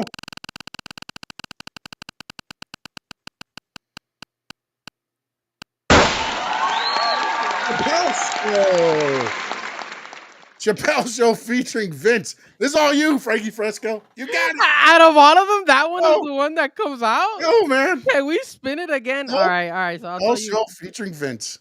All right. So what happened was reports say that there was a Chappelle Show stand-up comedy, and there was Triple H. There was, I believe, Shawn Michaels was there. There were a couple of wrestlers out there, and one of the guys who attended it was Vince McMahon. So after Vince McMahon and all of them saw the show, they went ahead and they went backstage to go talk to Dave Chappelle. And instead of Vince McMahon, respecting Dave Chappelle and telling him, hey, man, good show and all that stuff, in Vince manner, he started giving him advice on how to improve his stand-up comedy. Like, if Vince McMahon was a stand-up comedian, like, what is this crap? Like, what are you doing, Vince? Like, it just shows his, like, how do you call it? Like, his ego is so big that he would even go that far. Like, if I was Dave Chappelle, how would you react if I'm Dave Chappelle? Like, I would have been like, who the hell is this guy telling me how to run my, do my stand-up comedy? You have no idea. It's Vince, right? Yeah. It's Vince. I'm better than you, and I know it. That's the way Vince does, right? I mean, it just makes no sense. Why would you do that? Like, it's just, again, typical Vince McMahon. So, the good thing is that this topic is very quick. But yeah, that's exactly what happened. That's what happened on that particular topic with Vince.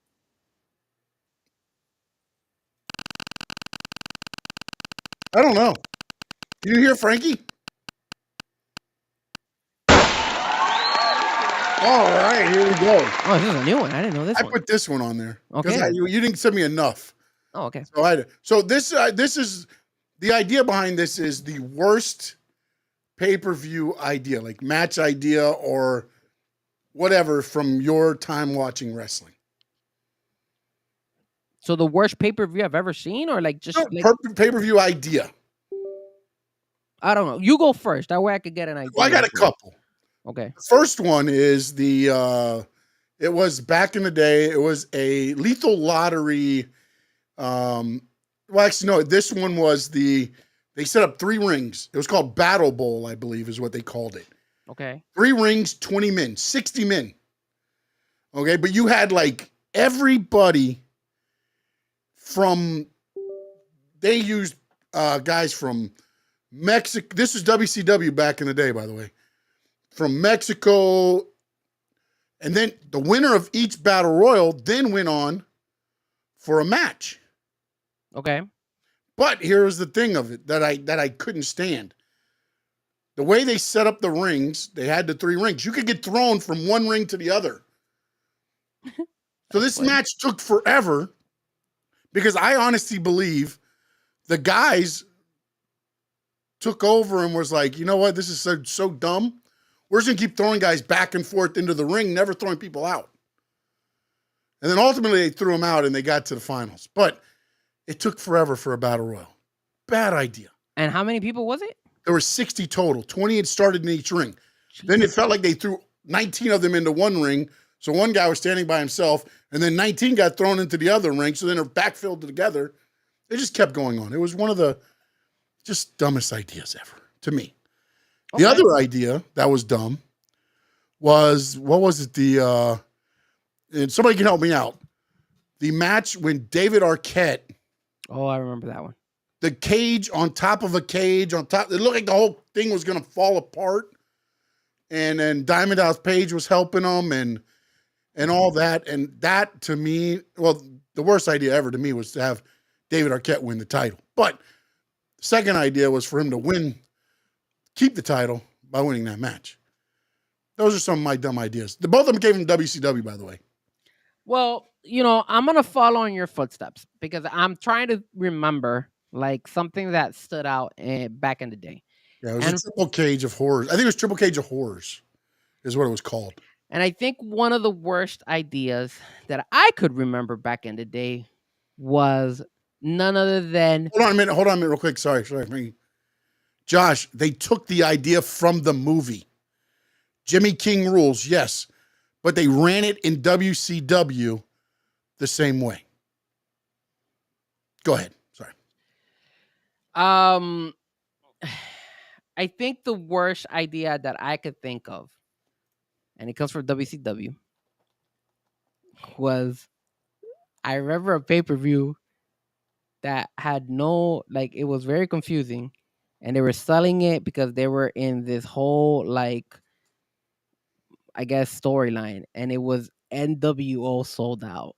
That was such a trash pay-per-view that I could remember. If I'm not mistaken, the referees had the NW shirts too, if I'm not mistaken. Yes, you're right, they did. It was just a really, really, really bad show, and I think they were trying to spin it off because obviously NWO was like, I guess was it by? I think it was by the time when NWO was at its peak, or maybe when it was starting to fall off.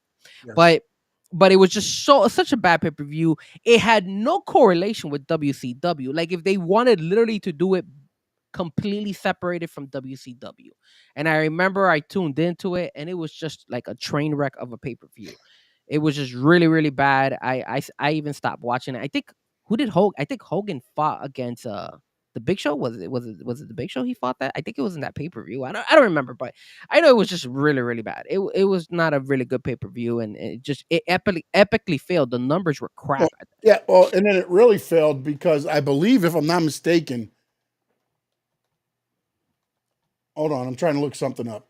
I apologize. I believe the NWO Sold Out was the pay-per-view that, I don't know if it was the first one or the second one. They did one in 97 and one in 98.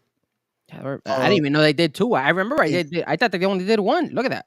97 was Hollywood Hogan against the Giant.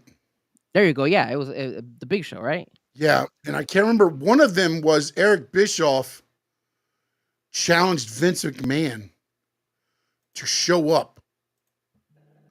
I believe that was the second one.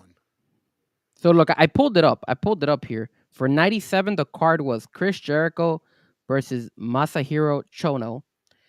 They had a Mexican death match, Big Bubba Rogers versus Hugh Morris with Jimmy Hart. They had a singles match between Jeff Jarrett and Michael Wall Street. Who the hell's Michael Wall Street? I don't even remember that. That's guy. IRS. That is Bray Wyatt's name. Oh, that was his name. Oh, okay. I remember him as IRS in WWE. I didn't like him in WWE. IRS, so he became Michael Wall Street. Terrible name. Anyways, singles match, Buff Bagwell versus Scotty Riggs. Oh, you remember Scotty Riggs? Man, whatever happened to him? They had Diamond Dallas Page versus Scott Norton. They had the Outsiders versus the Steiner Brothers. They had Eddie Guerrero versus Six in a ladder match. And then they had Hollywood Hogan versus the Giant. That was the and the commentary was Eric Bischoff and Ted DiBiase. All right, well, here was 98's great card. Juventud Guerrero, Super Calo, Lismark Jr. versus Chavo Guerrero defeated Laparco, Psychosis, Silver King, and El Dandy. Chris Benoit defeated Raven. Don't say that name. Jericho defeated Mysterio. Booker T defeated Rick Martel. Larry Zbyszko with Dusty Rhodes defeated Scott Hall with Louis Spicolli. Larry Zbyszko. Yep. Ray Traylor and the Steiner Brothers, which is Big Bubba or the Big Boss Man, as you know him in WWE. Okay. And the Steiner Brothers with Ted DiBiase defeated the NWO, Buff Bagwell, Conan, Scott Norton with Vincent. Kevin Nash with Hollywood Hogan and Eric Bischoff defeated the Giant. Bret Hart defeated Ric Flair by submission. And Lex Luger beat Randy Savage with Miss Elizabeth by submission. You would assume that with such names that those pay-per-views would be like powerhouse pay-per-views, and they were ass. Because they were asked because the way they were led into them. Yeah. You have to remember, everything on WCW TV was NWO already. And then you're going to try to have it NWO only. Hell, I believe at that time, too, they had gone to where the NWO took over for like the final hour of Nitro. You know, or the first hour, whatever it was. Like, they had an hour dedicated to just NWO. Yeah. And then, let's see, guys, I think I remember the match until I watched the match 92 when I was 1 year old. Jesus Christ. WCW New Japan Super Show was a great match. It was great, but that match between oh, yeah. Oh, actually, I think anything Elegante was not good. Sir, when you have a name by the name of Gigante, it's pretty legit. That's all I got to say. Yeah. Elegante, yep. He was, he came out in a thing. It was a body. I wish I knew how to share the screen because I wanted to show the triple cage. And then also Elegante used to come out in this skin tight, muscle drawn. I like that skin type, actually. That was pretty funny. Yeah, okay. Let's go to the next thing. Keep sending in your ideas if you got them. One more, the final spin of the wheel. Oops, hold on a minute. There we go.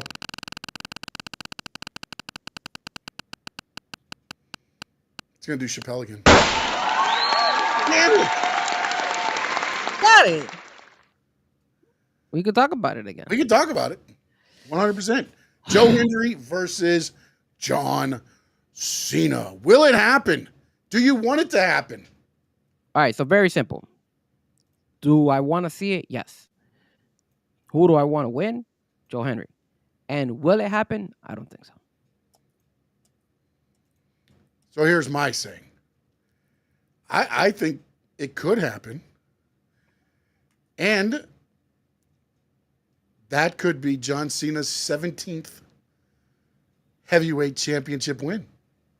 Would it count, though, even though he's in TNA? I don't know how that works. Because now they just say heavyweight title wins. They don't say like WWE title wins. Wait, now hold on a second. Now, brother says something there. Well, Joe Hendry versus John Cena at WrestleMania. Would you guys want to see that? No. No? No. Because here's my problem with that, and this I'll say. To me, WrestleMania should be WWE moments. If Joe Hendry signs with WWE and you do it that way, okay.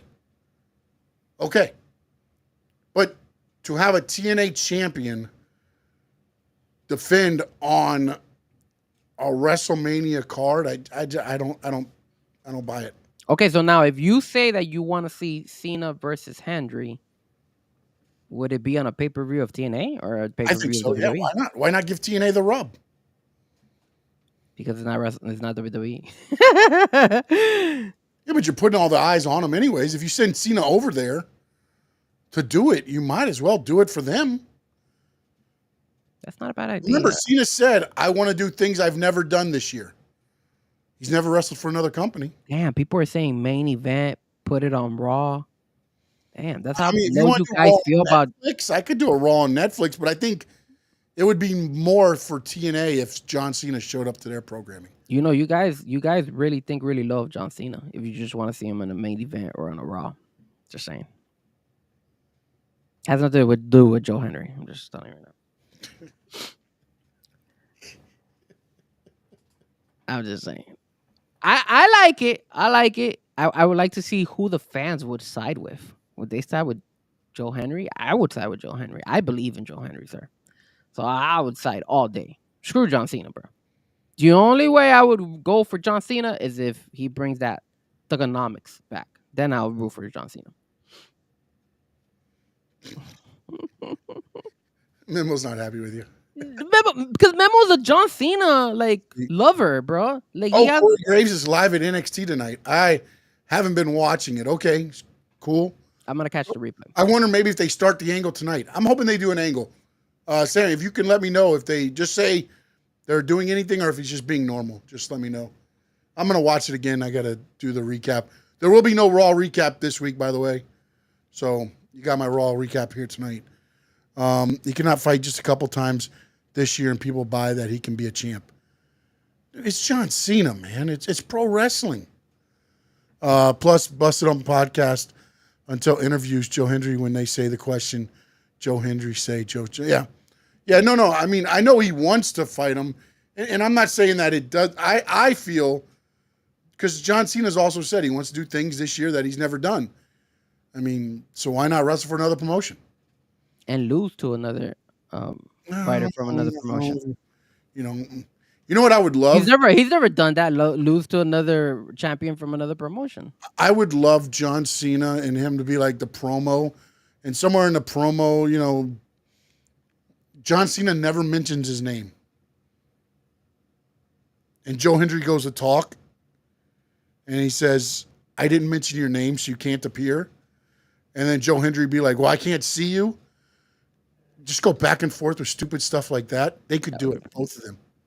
It's funny because you know what they could do too is like they're interviewing John Cena in the back, and then there's like a TV, like you know how they have the WWE logo on the TV, and then all of a sudden, he goes and he's like, I just, I heard somebody by the name of Joe Henry, and then he shows up in the back of the TV or something like that, but he doesn't say anything. He just shows up, and then maybe John Cena doesn't realize it, and they just snip it. What I think they should do is have him show up with the back of his head to him.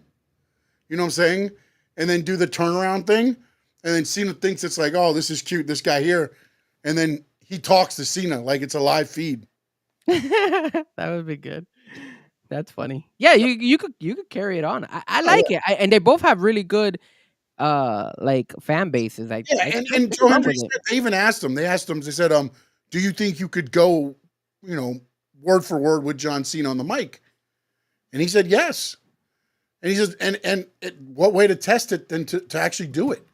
And I don't think, everything that I've seen from Joe Hendry, I don't believe that he could not go with John Cena. I think he could handle his own with John Cena. Josh, I am not a cup of hater. I just don't like John Cena as the you can't see me Cena. I like him as the thugonomics John Cena. That's the one I liked him. I like him as a heel, but he already did that. So if he says that he wants to do something different, what better way to do something different than go to TNA and lose to a TNA champion? Now, if he goes there as a thugonomics, then I don't want him to be Joe Hendry. But I still believe in Joe Hendry, though. Yeah. And brother BXL, to answer your question, I think Cena's okay with that. I think he's okay with, especially like somebody that WWE, look how much TV time WWE has given Joe Hendry already. And to be like, hey, this is a guy that could be, and what better way to test to see how Joe Hendry is than to put him in the ring with John Cena. And not only that, it might happen the same thing with Jordan Grace. Once his contract is up, goodbye Joe Hendry. He's outgrown TNA and he moves his way over to WWE. Yeah, because to be honest, there's nothing else for him to do there. No. There's not, and the thing with TNA and this, and I don't mean this, TNA understands their lane, I guess is what I'm going to say. They understand what they are and what they can do. And again, they've got some names. You got the Hardys. You got Mood. You got great talent there. Don't get me wrong.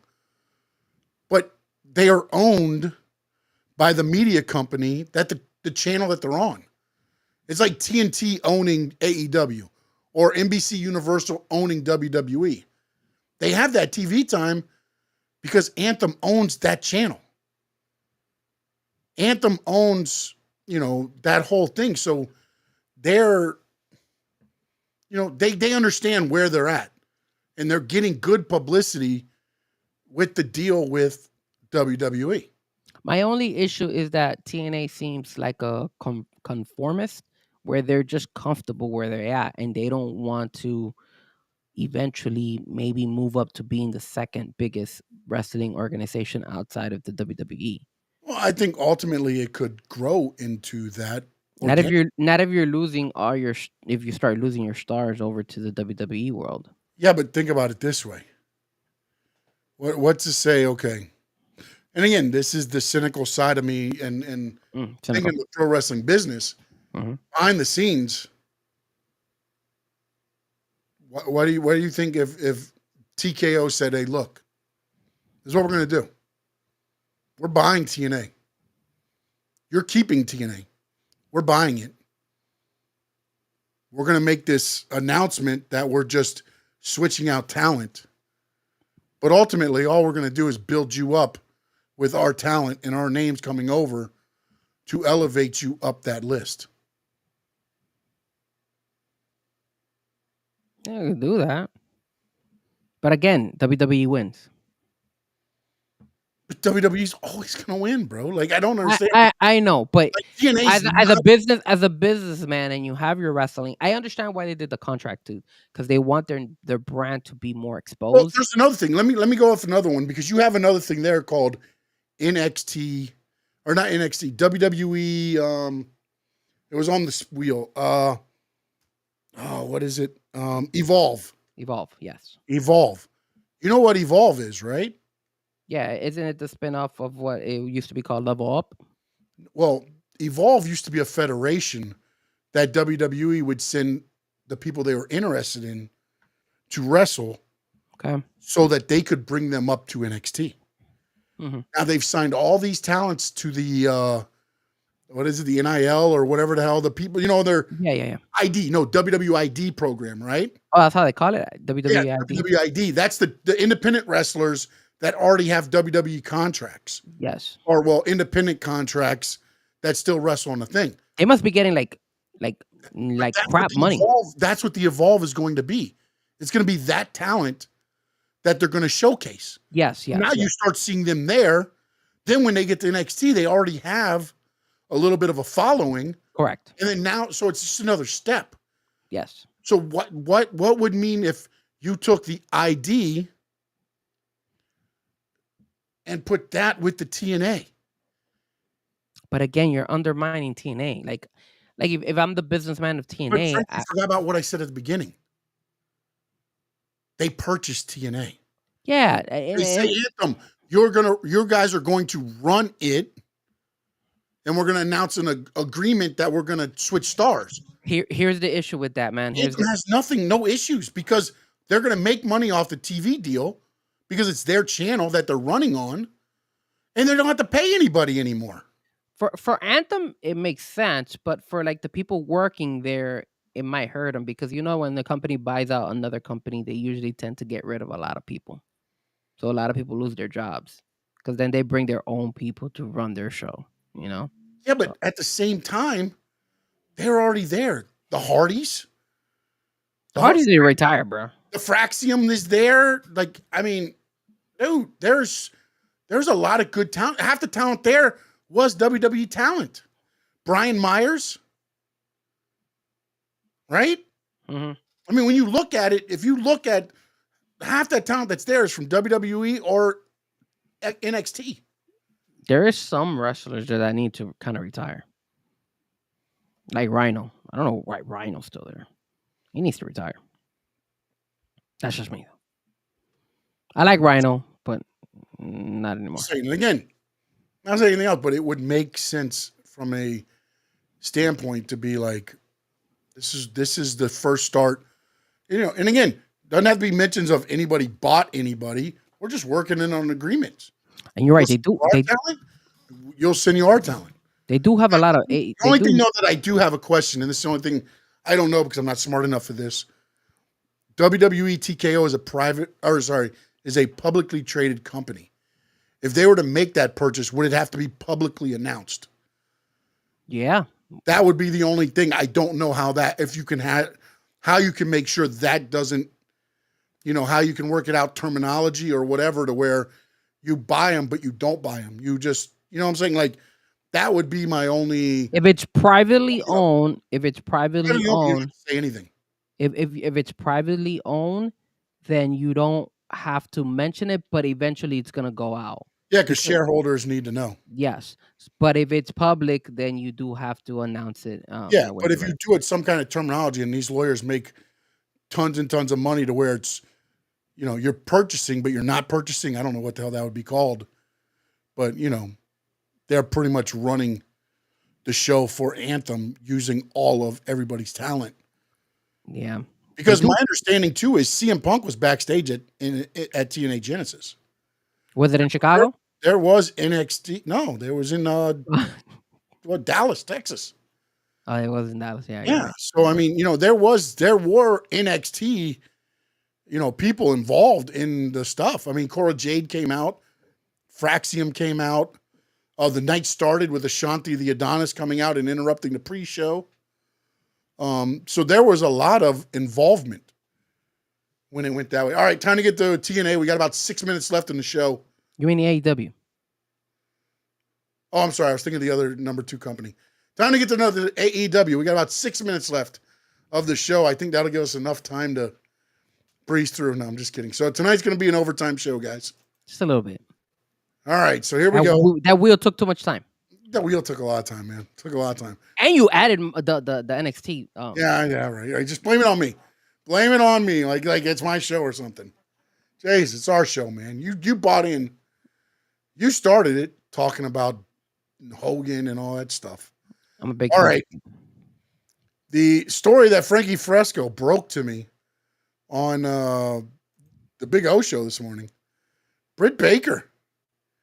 Apparently, everything is not tidy in the land of AEW with the dentist. Well, first and foremost, she broke up with Adam Cole. Did you see that? Yeah. That when you said what you said today, and I heard that, I was like, things are starting to kind of make sense here. For me, there was a telltale sign to when she took on Mercedes Moné.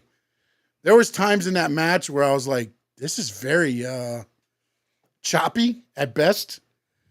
It just felt like neither one wanted to work with each other. Work with the other. And I was like, really? This is like not that Britt Baker hasn't done a lot for AEW, she's done a lot for AEW. Mercedes Moné has been around. She's made her, and the fact that I saw that, I was like, oh. And then the Serena Deeb stuff. And then she's just off TV. And then like, I saved this thing, and I hope I didn't damn close out of this thing. Can I say something while you look for it? No, go ahead. A lot of people are criticizing Britt Baker because, remember, there was a point in time where Britt Baker and Thunder Rosa had a feud. And she threw Thunder Rosa under the bus by saying nobody wanted to work with her. Thunder Rosa sucked. Thunder Rosa always wants her way and all this stuff. What ended up happening, which is kind of crazy, was that Thunder Rosa actually went, apologized, said, that's not my intentions. I just want to wrestle. I just want to be part of the team. And she's kind of turned it around for her end. And now all of a sudden you're seeing the Britt Baker side where she's actually the one who's actually manipulating a lot of stuff, because that's one of the reasons why. That's one of the things that's happening right now. That's why Tony Khan and AEW probably want to move on from her, is the fact that she wants to call the shots. She wants to say, hey, look, I don't want to lose to this girl, or I don't want to do a wrestle with that girl, whatever. And that's not how it works. Well, it's not how it works, but in TNA, Jesus Christ, look at me.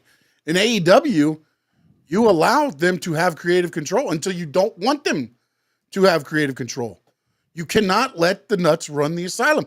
And for so many years, I was on the side of, why does Vince not allow them to have creative control?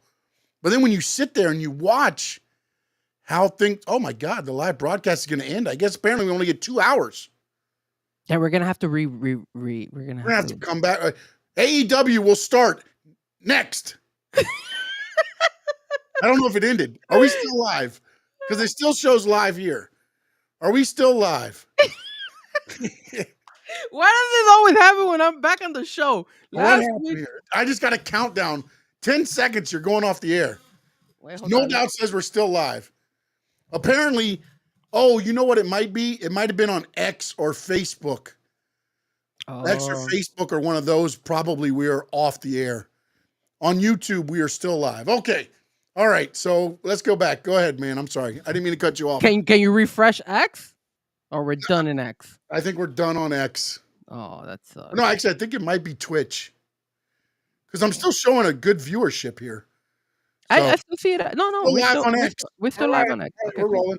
Let's just go. Let's try to get through this as much. All right. So did you find what you were gonna say about Britt Baker? I did, but are you done with your topic? On that? No. I told you that. Yeah, like, I just wanted to say how crazy it is that all of a sudden she was talking all this crap, and now look, she's the one who actually is causing the issues. So maybe it wasn't Thunder Rosa, or maybe Thunder Rosa learned her lesson and she became a team player, and now Britt Baker is in the point where she's actually, her ego has gotten, and granted, I could tell you this, I wouldn't be surprised if maybe Britt Baker got offended because you brought Mercedes Moné, you went ahead and you've pushed Willow Nightingale, you've gone ahead and pushed Tony Storm. You've had a lot of girls get over her. Like literally, like remember at one point in time, Tony Storm was with Britt Baker, if I'm not mistaken, or at least they were friends or something. I don't remember. I'm not Hater and DMD. Yeah, exactly. Jamie Hayter's another one. So there's a lot of girls that have gone over her. So maybe I mean I could understand why maybe she's a little bit pissed off, because a lot of girls have kind of surpassed her, and she's one of the founding people of AEW. And before I turn over the topic to you, another AEW original probably leaving AEW. Yes, but here's my thing. I think she got a little too drunk on what she thought she was. Is she a good performer? Yes. You had a chance to prove what you could do with Mercedes Moné, and you threw it in the garbage because you didn't want to play ball. For whatever reason, you still have to be professional. You still have to go out there and do your job. Do it. Whatever it is. You know what I'm saying? So that's where, to me, like none of this, and I think a lot of this she wore thin, and then now she's no longer, Mrs. Adam Cole. No. So, yeah, you're not as much as what, we don't need to keep you happy anymore. You know what I'm saying? So I think this is from Brian Alvarez, who took to social media this says, to strike down the stories of Baker's demise seem to have been blown out of all proportion, okay? He's saying we're blowing it out of proportion, okay? But I want you to, again, listen to the words of this statement and tell me if you think it's being blown out of proportion. He said, from talking to multiple people within AEW, the Britt Baker stories all over the internet appear to be blown way out of proportion. She's not being used, and there don't appear to be any imminent plans. But there's nothing to her being finished with the company. Obviously, Britt Baker is polarizing. Some people don't like Britt. The idea that nobody in the locker room likes Britt is not true. I have talked to a lot of people today. At the end of the day, she's not being used right now. Most people don't know why. And ultimately, it's Tony's decision if she's going to be used or not. Nobody I talked to, and it's a lot of people that I talked to, Tony, nobody said she's not coming back. It's not like she's never going to be used again. Her contract goes for quite a while. It's just she's not being used right now, and that's where the story is. Now, to add on to that, another outlet is reporting nobody's contacting Britt Baker anymore from AEW. Does that sound familiar to a lot of people that have been let go? You don't hear from them all of a sudden. You don't hear from them You don't hear from them. But again, here's where Britt Baker's different. She doesn't need AEW. She doesn't need WWE. She is a licensed dentistry and has her own practice. I believe in Orlando still. She doesn't need this. Wait, she has a practice in Orlando? I believe it's in Orlando. That's where they were staying, right? Orlando, Tampa? Where was it? I'm gonna have to go make her Adam a Cole, dentist. I believe it was where they were staying. I believe it was that. I believe Tampa or Orlando. I gotta get a cleaning from her. So she doesn't necessarily need, the AEW thing or anything. It's just, hey, it's great. That's why she didn't go to WWE before, because she would have to have given up the practice. Yeah. She was able to do the practice and do AEW. If they release her, I don't think she goes WWE. She just stays on the independents and makes appearance fees. But at the same time, the part that might take away a lot of stuff is the unprofessionalism that she displays, the politicking, all of that's kind of coming out of all of this. Is that somebody you want to, sign? But hold on a second. Let me ask you this. Let me play devil's advocate. Could her politicking, could her attitude, could all that have changed because of the way AEW was treating her? Because this is not the first wrestler from AEW. You're a wrestler getting paid. Again, this is where I feel like AEW has set up themselves for this. If you're not doing your job, somebody else is going to replace you, man. If you're not keeping up with the Joneses are going to go over you. You don't want to play ball. You want to politic in the back that you want all the good matches. Well, when people come and they say, Willow's getting a better reaction out there right now from crowds that are not in Pittsburgh. You know what I'm saying? Like that you've got to listen to what the people got hurt. Britt disappeared for a while. I mean, what? She comes in, you get the DMD. What do you get during her matches? DMD? DMD? Okay, that's all you get, DMD. Willow and them have people chanting, holy shit, and this and that because of the moves they do. Yeah, but Sean, again, I could understand that if it was just her case. But there's a lot of people out there in the AEW world that just get pushed to the side. Now, I'm not saying maybe she does have a good maybe her way she came across hasn't been the right way, but it's a very common thing in the AEW world. Ricky Stark, where the hell's he? He made it clear what his issue is. Ray Phoenix, Penta, they were just disappeared. But again, all those guys made clear they were leaving when their contracts were up. I understand that, but when they're leaving or when their contract is coming up, AEW, I feel like AEW never put the effort to try to keep these guys. But they're not the first ones to do that. See, this is the thing. People forget, and it was brought up the other day by, I can't remember who was on X. Look, anytime contracts were coming up, there's a reason. Look, just because AEW didn't put a 90-day clause into their deals because they wanted to be different from the business, there's a reason WWE says 90-day clause. You can't wrestle for 90 days for anybody or be seen on any TV for 90 days when our contract ends. Why? Because most people will forget about the average Joe. Nowadays, though, with social media, you can keep yourself relevant because you can post stuff and things like that. But there's a reason there was a 90-day clause, because why am I going to build you up on my TV, even if you're getting beat, but people are seeing you every week in and week out, and then just let you show up on the opponents? They did that twice. Once with Lex Luger, and once with Rick Rude. Because Vince McMahon had handshake agreements, and he got, both times it was, okay, no, my contract's up. Okay, show up tomorrow. Pay-per-view. Okay, show up tomorrow on Nitro. Rick Rude showed up on both programs the same night, on Nitro and Raw. Yeah. because they recorded the Raw, or they recorded that Raw before he left, and then his contract expired the Saturday. So on Monday night, the live Nitro, he appeared live. But again, Tony Khan has preached that AEW is different. It's all about the wrestling. It's all about you want, buddy. When it gets in the thick of the woods, the true colors come out. Yeah, man. But like, if you want to compete with WWE, because Tony Khan wants to compete with WWE, he wants to make AEW better. You're letting all your homegrown talent leave.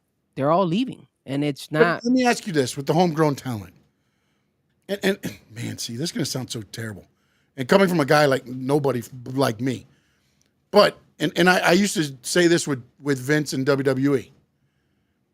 If you can make money with them, you're not going to let them leave. You let the guys leave that you don't think that you can make money with. But come on, man. Come on. Jay Cargo, you don't think you can make money with Jay Cargo. You don't think you can make money with Penta. You don't think you can make money with Cody Rhodes? Nah, man. That's just him being a dumbass. Yes. No, not dumbass. They got tired of what they saw, and they got a better offer. Well, Jay Cargo got, I think, if I'm not mistaken, Cargo got more money. She got more money from AEW. Yes, she got less money from WWE. Yeah, she left. But the opportunities WWE presented to her were more than what AEW presented. To WWE, there's more than just, hey, I wrestle every Wednesday and Saturday. True. Do you know what I'm saying? And again, I don't know what Tony Khan's network is, but if he's smart, he needs to start getting other opportunities for some of these guys and gals.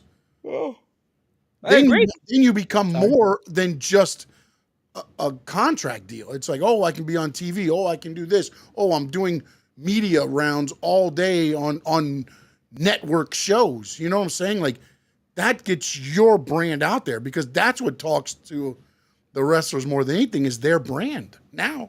But again, like, look, man, I look at it as a businessman. And I'm seeing a lot of wrestlers that they have. And one thing I don't like about Tony Khan is, like, once he's pissed at them, he like holds them back. Look what he's doing with Ray Phoenix. I hate that crap. Yeah, obviously he's having issue with Britt Baker, and now he's like, okay, well, you know what? The thing is, though, he's doing nothing that anybody else wouldn't do. Because when you say it's business, that's when it turns into business. Yeah, but as a business person, bro, this is the problem. This is the problem, and this is what I'll say, because you liked AEW when it originally got going and everything else. They didn't treat it like a business, and that's where they messed up. Yeah. They didn't treat it like a business, and now they're in their 5th, 6th year, and it is a growing business, and the problem is now you're instituting what should have been instituted at the beginning. But you're instituting, here's the issue, and this is what you're noticing. They instituted that to the guys and gals that they're shining now, but all the old ones that never came up with that ideology, that came up with that old mentality of, hey, they're all leaving. Well, yeah, because also remember this too. What was the big thing with AEW? Our wrestlers are not going to be paid over abundance. It's going to be a tiered. If you've been in the business this long, you get this much. Yes. This long, this much. This long, this much. And then you'll have your, of course, you're going to have your exceptions. Chris Jericho, and I'm sure the EVPs or whatever, because the EVPs were probably making the tier amount, and then they got extra money for being an EVP, which is probably how they worked out those deals. And the same thing with Jericho. Jericho's probably on a tier, but then they signed him to like a company deal to give him more money. I'm guessing. I don't know how it all worked out, but they had these tiers. Okay. And what I think ended up happening is WWE let a lot of people go, and AEW wanted a lot of those guys, and those guys ain't coming for tiers. Nope. And then the men and women that had been busting their asses to make AEW what it was to that point is like, so this is how it is? Yeah, you just screwed me over. Well, if you're going to screw me over, now I'm going to start screwing you over. Yep. And then now you're into the weeds of where you are now. Think about it, Sean. Think about it. Ricky Stark, Sammy Guevara, Warlow, now Britt Baker. You got so many young guys. The only one that kind of has still been relevant is Danny Garcia, and he had to get a new contract. Orange Cassidy's the one that I don't know if he's got a new contract, but Orange Cassidy's one of the old ones that has been there. But everybody else, MJF was one of the old ones, but he had to get a new contract and he got paid. But it's like they did. Look, I understand Britt Baker might have not been the most humble and down to earth person, and maybe she's barking and all that stuff. But I blame this on Tony Khan, dude. Like, No, it's got to start at the stop. It's got to start and stop at the top. Again, you wanted to start this federation, and you probably had the greatest, means of doing it the way that you wanted to do it. The problem is, as you grow, and you start saying, "Hey, you know what? We need this person. Hey, we need that person. Oh, let's get that person." And I mean, you can tell it changed from what it originally was. Hell, Cody left. Yeah, he was one of your EVPs. One of the reasons and there's a whatever signed or whatever agreement that they're never going to talk about what the issue is between Cody and Tony. So obviously there was a philosophical difference or shift somewhere along the line that said, and again, if you look at a lot of the people that are not on TV as much, whose side were they on? Cody. And you want to know what's crazy too? I read on X too that there's a lot of people actually saying Kenny Omega should leave AEW. There was a lot of people saying that he needs to leave, that he has kind of the same thing that you mentioned about TNA, how sometimes they outgrow it. Yeah. They're saying that Kenny Omega has outgrown AEW and he needs to leave. I think he has, but also I think for his body and the wear and tear, and again, I don't know what his whole situation is, but the fact that the diverticulitis took a lot of his intestines, dude, stay there, get your money, put on your great performances, get your good matches, and continue doing what you're doing in AEW. Help them grow, help them do whatever you think you need to do. You don't need to be. But they didn't even give him a contract. Did you see that he was? There was something saying that his contract was expiring, and that they were doing like on a month to month type of contract with him. Maybe they did the same thing they did with Phoenix, where they extended his injury time. Because remember, he was out for a long time after he lost to Moxley in the blow up thing. Yeah. Then he came back, and then he got the diverticulitis, and he was out for he was out for a good almost 2 years of time. Been out for a while. They might have did that. If they did, then again, if I'm Kenny Omega, I don't do WWE. Go get paid on the indie scene, do a couple matches here and there. Don't put your body through the grind of WWE. Just for, I got to believe he was getting paid decent money, and he seems pretty smart, and he has other avenues. I just don't think he needs to put his body through that. How old is Kenny Omega? Do you know? What he used to be in NXT a long time ago. I wonder if he's in. Actually, he was in. I believe he was in FCW at the time. That's how long ago it was. I wonder if he's in his 40s already. Because if he's in his 40s, I want to say he's in his early 40s. Hold on, Kenny Omega. Hold on, I'm trying to bring it up right now. 41. He's 41. Yeah. So he's had some wear and tear on him. I mean, he could still be in his prime. No, yeah, but see, here's the thing, though, too, is like again with the injuries that he suffered and all that stuff. That takes, like, a lot of people are like, oh, I wanted to see a different Kenny. Brother just had like a foot of his intestines removed. Yeah. Give the man a chance to see what his body reacts to. You do understand when you're getting slammed down, that's the area that was affected. Well, you mentioned it jars you. You don't know how you're going to wake up the next day and everything else. So every time he wrestles, he's probably figuring out more and more about his body and what he can and can't do. Well, and also, not only that, you have to watch what you eat with that. Well, your little thing can flare it up. Well, no doubt is actually kind of talking what you're mentioning when he says, "Hey, when Kenny's constantly grabbing his stomach, it really makes me uncomfortable." Is it an angle or is it not? I cannot tell. But again, that's the grayness. You don't know. Do they ultimately run I honestly think. Look, I believe if it's something where he would seriously, be put in danger, I would hope he wouldn't be wrestling. Doctors and everybody else would have said, no, we're not signing off on this. Yeah. I would hope. Again, I'm not saying, I would hope. So I'm hoping that a lot of this is maybe leading up to storylines. And it's an easy thing, right? A guy breaks his leg. He's got the brace. People attack the leg. You know what I'm saying? Like, to me, it's always the thing. And especially since they're throwing shots, Kyle Fletcher, all the time to his abdomen, I got to believe he's healed enough to where he could take those shots. I'm I agree. ignorance as far as what is, full thing, but I understand. I mean, look at Brock Lesnar, right? Brock Lesnar had the diverticulitis, did the thing, tried to go back in the fight, got hit one time by, who was it? Was the one that was arrested? Damn it. The UFC fighter, for defending his daughter and killing the. Oh, Cain Velasquez. Yes, Velasquez hit him right in the side, and he crumbled down, and then he just pummeled him. Yeah, because dude, it's not, man. Like I know somebody who had it, and they had it so bad that when it flared up, they couldn't stand up straight. Wow. Like it literally, like it made your body like hunch over. And again, I don't know. Maybe it affects everybody differently. I don't know. Yeah. But I understand it being a very painful thing, and little things like seeds on the bun, sesame seeds on the bun. That's what sets it off. It gets stuck in, and it's a terrible thing, So I would hope that for everything else that it's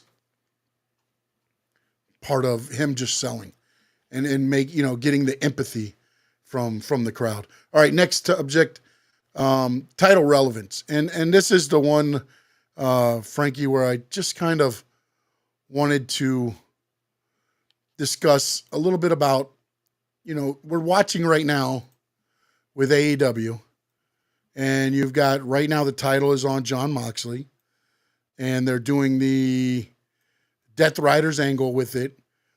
And you had an original plan, I believe, of Orange Cassidy being the defender of AEW, and that kind of became the guy that was going after Jon Moxley in the title. Correct. Then Jay White wanted to be that guy, and he got thrown in there. Then Hangman Page said it's his, birthright or whatever it was to have that title.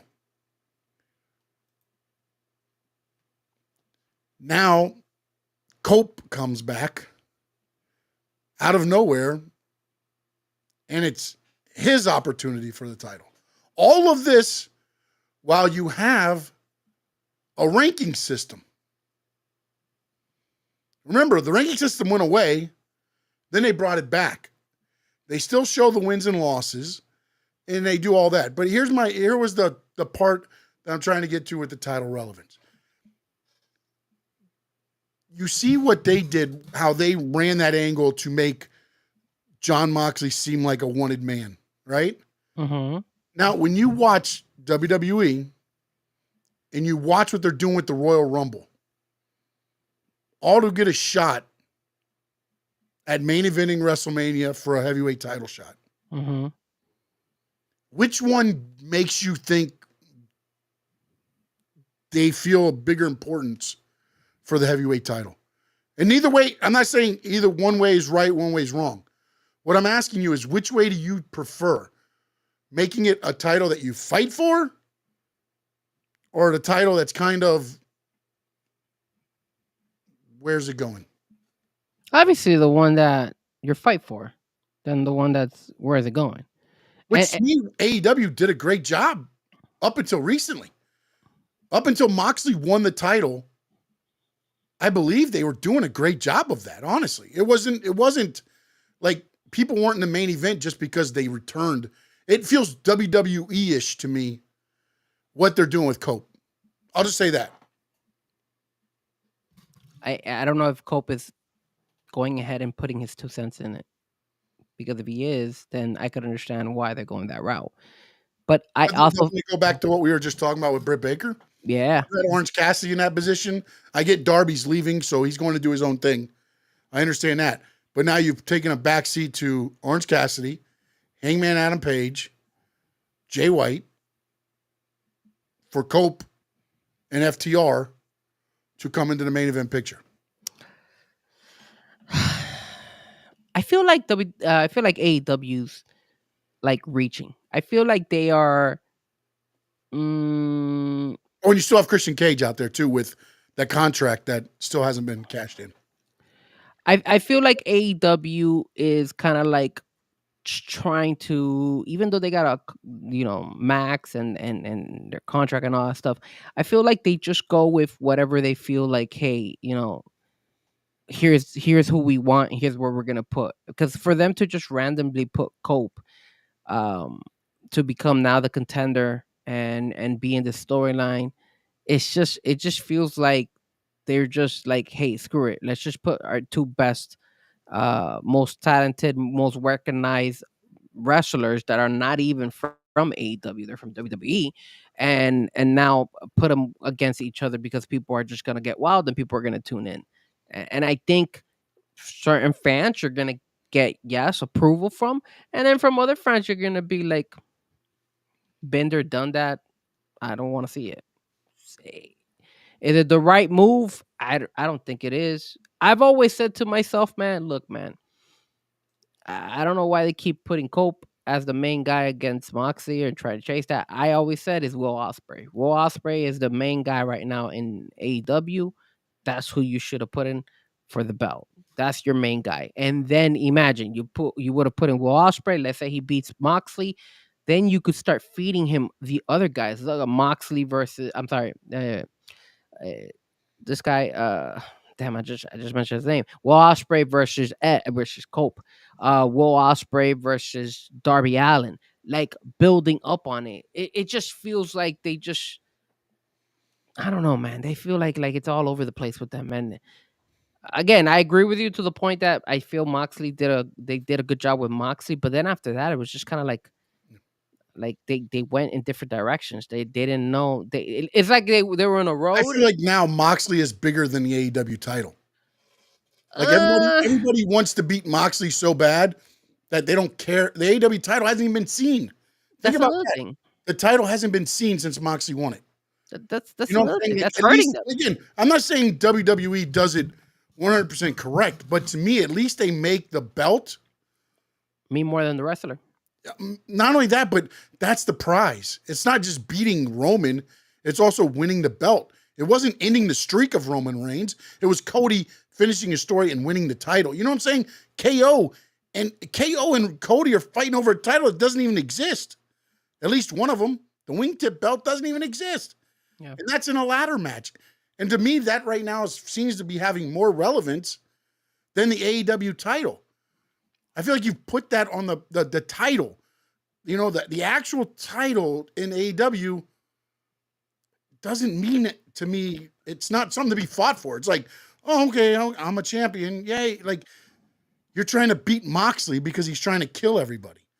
That seems to be the bigger prize than winning your heavyweight title right now. Well, it's funny that you mentioned that because I saw an article and it's an old one, but I saw that it said the 10, and I have it pulled up here. It's from the sportster.com, and it was the 10 worst title reigns in AEW history. And in this, you see everything that happened. Like they had number 10, the Elite, when they had Omega and the Young Bucks, and then obviously they had the whole situation where they got suspended that one day because of the whole CM Punk situation. So they released those trios belt all the way across. You had the Ray Phoenix international championship that was not planned. I think that was the one where he beat I think he beat Moxley for it, right? I think it was Moxley who he beat by accident because I think Moxley got injured. Injured, yeah, I think And so. then the other ones that pop here was Paige winning because they wanted her to win at her hometown, so they just gave her the Yeah, title and said, tack it "Hey, all in. I'm Soraya, my bad, not Paige." Yeah, I got you. So you have all these. I mean, Scorpio Sky, like that TNT belt. How many guys that have won that TNT belt, and that TNT belt means nothing? Scorpio Sky, Sammy Guevara, like Powerhouse Hobbs, Warlow. A lot of these guys have won that TNT belt, and it's like whatever. Like nobody cares. No, So because they I don't. agree with you. They seem like they don't make the titles be prestigious. And and sometimes I think WWE goes overboard on trying to make them prestigious. Now, again, at the end of Vince, that Intercontinental title and those titles like that were not meant that way. And I believe when Gunther got the Intercontinental title, when Triple H kind of got back over, they started making them mean, more. Yes. You know what I'm saying? And I just feel like if you make the title mean something, then a lot of this stuff doesn't matter because it wouldn't be. Think about this. Gunther is the champion. Nobody's complaining about it. He's not the most entertaining guy. But there's not a lot of complaining about because you look at him and you go, oh, that title means something. Jey Uso's trying to win that title. You know, there's guys going after that title, and it's the title. They're not going after necessarily Gunther. They're going after the title. The title means something. And that's where, like, to me, a lot of this stuff gets lost because I feel like in AEW, they make the person more than the title. And you know something? Like Jericho winning the Ring of Honor title. And let's not forget, why did Cody kind of screwed himself over? Because that match that he said, hey, if I lose, I don't ever get a chance to win the heavyweight title. And that was to get MJF over. And then but it screwed him over. It screwed him over. Yeah. Screwed I don't know Cody. who thought that was going to be a good idea, especially when he was the over face at that time. He was. Like he was the face of AEW, and he can't fight for the title? That made no sense to me. No. But then when you look at the 4 champions, think about it. Right? You had Omega and Jericho fight to the death at the very first All In. What was it? Jericho wins. Yes. That was when Moxley debuts. Right? Takes out Omega. Takes out Omega. So then you got Omega and them having their thing. Jericho's defending a title, building it up. Then you had Omega beat Jericho in a good story that was built up to where Omega becomes a champion. Then you have Omega and Paige teaming up during time frames to build up to the story of... No, you had Moxley. Moxley beat Paige. Paige. Moxley beats Omega. Mm-hmm. Omega then teams up with Paige. Hangman Page, and they become that great tag team. Yes. Building that story. Then, Moxley beat Jericho, or Jericho beat... No. So Jericho was champ first, right? Yeah, he pinned Hangman Page, and then Moxley beats Jericho, to become the champion, and then after Moxley, then Omega beats Moxley. Yes, and in that meantime, Page and Omega had built up their friendship as tag team, and then also the turn to where now when Page comes out, you had a 4-year run of making that title and building that title to when Page wins the title, it blows the roof off the place. And funny enough, you say that when Page wins the title, the next person to hold the title was actually CM Punk when CM Punk came over. So the first four champions was Jericho, Moxley, Omega, and then Page. And then the next guy... Tony Khan admitted he had that 4-year run already in the figured out. The title picture was always figured out where Hangman Page was going to be the 4th champion. And then after that, he made the right move by putting in CM Punk as the champion because he was the biggest draw when he first came to AEW. But then after that, it's been a disaster because that's when they gave the interim title to Moxley. Then you had CM Punk. Remember when CM Punk wrote on the championship belt? And it was kind of going back and forth with Moxley and him. And then MJF took the time, then Samoa Joe, and then I believe it was Swerve after that. Then you kind of had Bryan Danielson hold it for a minute, and now you're back to Moxley. You put it on Swerve, finally put it on Swerve, and I believe Danielson beat him like 2 months in. Like Swerve didn't have the title that long, did he?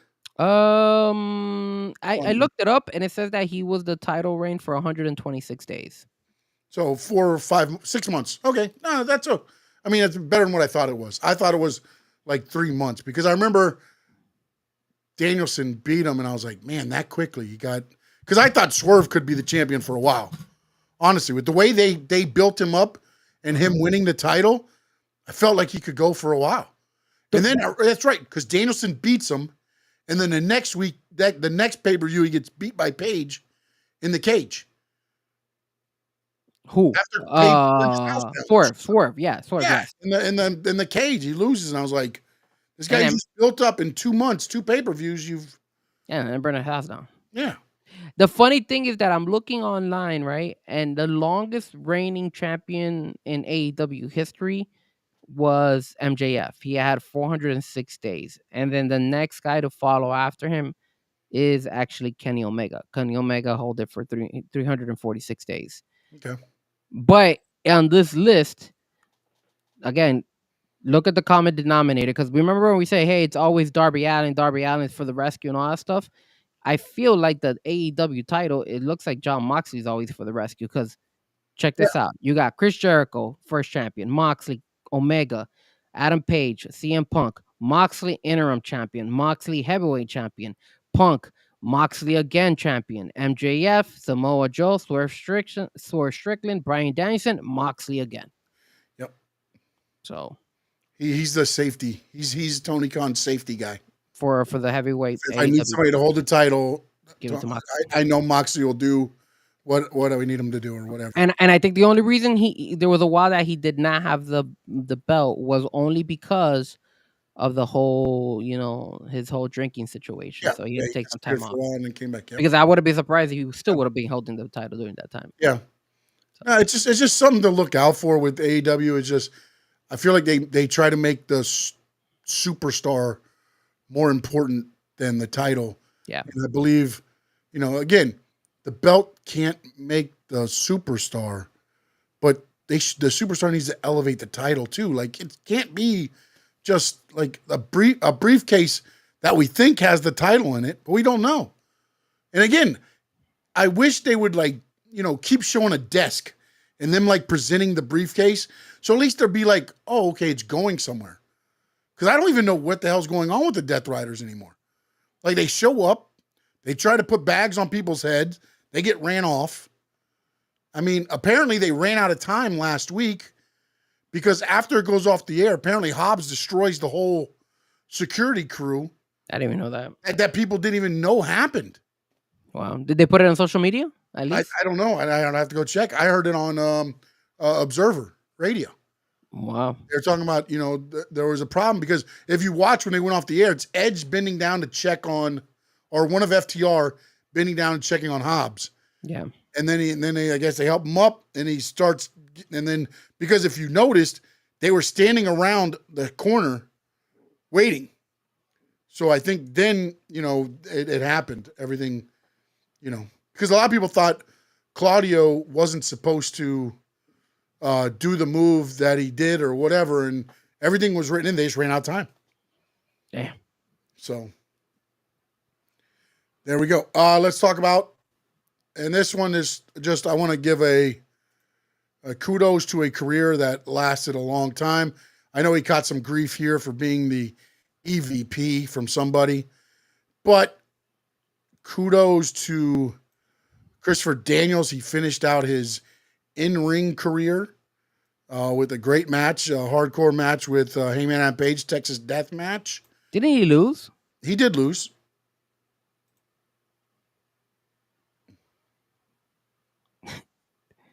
That's his final match, a Texas Death Match, and he gets his ass kicked by Adam Page. But he got to go out as the fallen angel, Christopher Daniels. He wore the whole gimmick out there. He left it all in the ring. And not only did he get beat and beat down left laying in the ring, Hangman Adam Page went in and did his finishing move, Christopher Daniels' finishing move on Christopher Daniels to end his career. That's how you know that he's going to come back. I don't think he is. I mean, how can you be disrespectful? Oh, Wilford said they put it on IG. It was cool. Hey, thanks, Wilford. How can you? Thanks for tuning in, sir. How can you leave that way? How can you go ahead and just get beat down the way it was, and then on top of that, the match is over. Hangman Page beats you down even more, and then he does his finishing move on you. Yes, because that's how you're going to end your career. Well, a lot of talk has been done that Hangman Adam Page is going to use that as his finishing move now.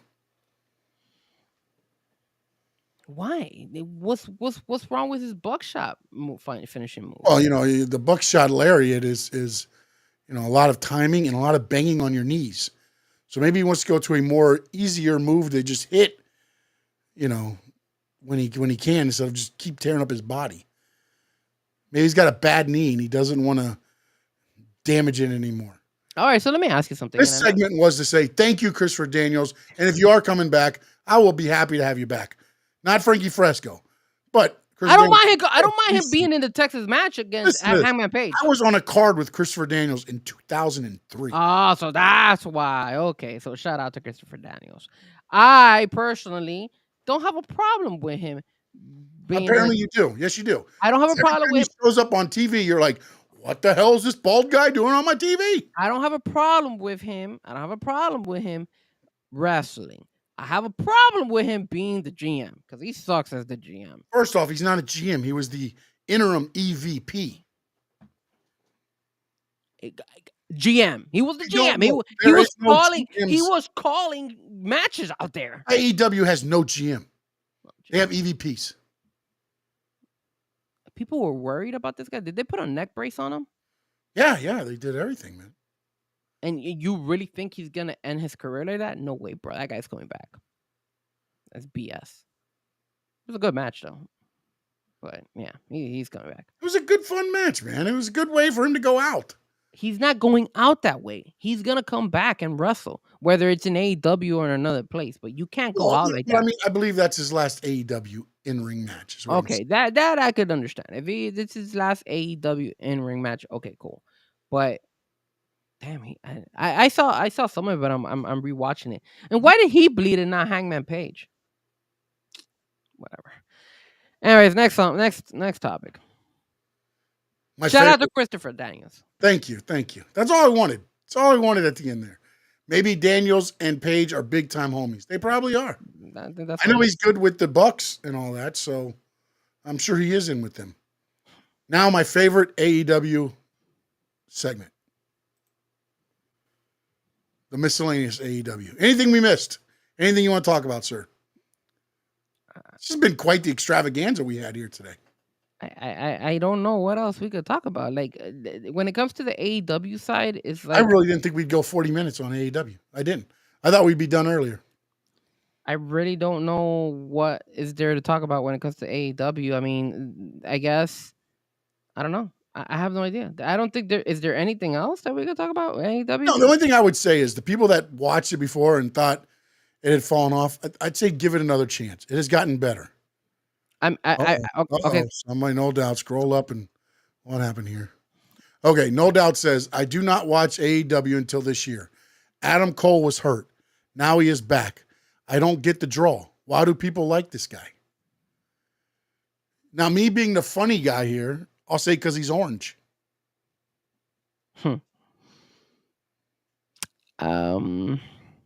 Although I did find it funny at the World's End pay-per-view, they switched it up, and MJF wore the tan, and Adam Cole was white. Did you notice that at the World's End pay-per-view? What? Say that again? On TV, Adam Cole did not wear the self-tanner. Usually he wears the self-tanner. At World's End, he did not wear the self-tanner, and he wasn't orange. He was like white. Ghost white. I didn't know that. Like the sun hadn't hit him in 13,000 days. Not sure. Not sure. And to be honest, like the problem is, I like Wilfred. I like Adam Cole. I love Adam Cole. Okay. Not everybody. It's not for everybody. He's not for everybody. And also, I think because of the injuries, a lot of people haven't been able to see what he can do. That's where I was gonna go. I think what has jeopardized Adam Cole has been his injuries. Ever since he got injured, he's been having his draw hasn't been as big. Remember, when he first came, it was tremendous. And the whole, saga, the whole friendship with MJF did really well until they kind of dragged it off. But I think what hurt that storyline was him getting injured. So I think at the end of the day, that's kind of what has held him back. Well, that, and also I don't think he gets presented in the perfect way every time. Like that's the problem I have with some of the stuff with AEW in a way too, is not everybody, but sometimes like when they bring people back, it's not necessarily in a in a great way. You know what I'm saying? Like when he like, I would have been better off changing the angle of the devil and putting somebody that could wrestle than making Adam Cole the devil in that instant. I get where you were heading with it, but the injuries happen. I would have changed it because then I felt like, okay, now you got this guy in a wheelchair that can't even fight MJF. And it just really threw everything off. And then the fact that he kept getting injured and re-injuring it and he couldn't come back immediately, it hindered a lot of the stuff. And then he comes back, and I thought it was cool them putting him with MJF. But then you're like, oh, well, Roderick Strong wants MJF. Kyle O'Reilly is blaming, Adam Cole for the injuries to other guys. I felt like they're too much. Like, make it about Adam Cole. Show what people need to know about Adam Cole before you throw everything else into it. Not saying that it didn't work out well, but I felt like they didn't bring him back as the baby that they needed to, and they just kind of shuffled him into let's get the Undisputed Kingdom back together. Yeah. It was more about getting them back together than it was presenting Adam Cole as Adam Cole Bay. And that's where I think some of that lost luster, to where if you don't watch AEW every week, then yeah, of course, you're not going to end up following and liking what Adam Cole brings. Wilfred has been throwing some comments here. Yeah. He's a big AEW fan, and he's saying people have to realize AEW is 6 years old and they're doing a good job. One day they will be better. I agree. Excuse me. I agree that they've done a good job. I think it has fallen a little bit from what it was in the beginning, and I think it's to the demise of obviously Tony Khan. I feel like AEW has lost opportunities to gain fans. Perfect example: the Devil. It should never have been Adam Cole. It should have been Tony Khan. Let's just keep it real. Let's say recent. Why are you stealing my stuff? World's End. It should not have been Kenny Omega coming as the GM or whatever, the interim, I don't know, the EVP again, I don't know. It should have been Shane O'Mac. You have spots where they miss, and it hurts them in the long run, because imagine how big of a pop you would get. Imagine what would happen next. I think that's where they fall a little bit short. They just also, this is part until I'm sorry to cut you off because I want to catch you right here. Yeah. I feel like what hurts them too is they don't want to be anybody else. If Tony Khan goes heel, it's becoming what Vince McMahon did in WWE. It's becoming what Bischoff did in WCW. You know what I'm saying? Like, they're so against like that stuff that, like, sometimes I think, look, you don't need to reinvent the wheel. Little things happen. And as you say, the more the AEW makes mistakes, the more they will learn from it. I agree to a point, because they sometimes make the same mistake over and over and over. Wilfred, me and Sean were just talking about it. Look how they're treating these guys. Ricky Stark, Britt Baker. I mean, people are telling Kenny Omega to leave. Those are mistakes. It's like, look, me and Sean are Miami Dolphin fans. There's one point in time you actually want the Miami Dolphins to be successful. You don't want to see the same mistake over and over and over again, because you're going to get frustrated with it. And I think that's what happens with AEW. You see the same mistakes happening over and over, and you're like, damn, dude, correct it. Like, you want to be different. Okay, cool. But if you're going to be different, you got to learn from your mistakes, then actually learn from them and do something about it. Don't just brush it off and be like, okay, you know what? This didn't work out, so let me let this person leave the show. Because do I miss Ricky Stark? Of course I do. I liked Ricky Stark. I thought what he was doing with Big Bill for a minute. Dude, there were Ricky Stark and Big Bill at one point in time were a hit. And all of a sudden Ricky Stark is out. Now Britt Baker was one of my favorites. Now she's falling off. Penta, my favorite wrestler right now in the wrestling world. And you all of a sudden you got him now in WWE. Like, come on, man. Like, get your shit together. Yeah, Correct. but Wilford, you said I love Britt and Ricky, but no one is above the company. But I think they've shown that some people are above the company. That's the part where They pick and choose who they want. yeah. I mean, honestly, it is.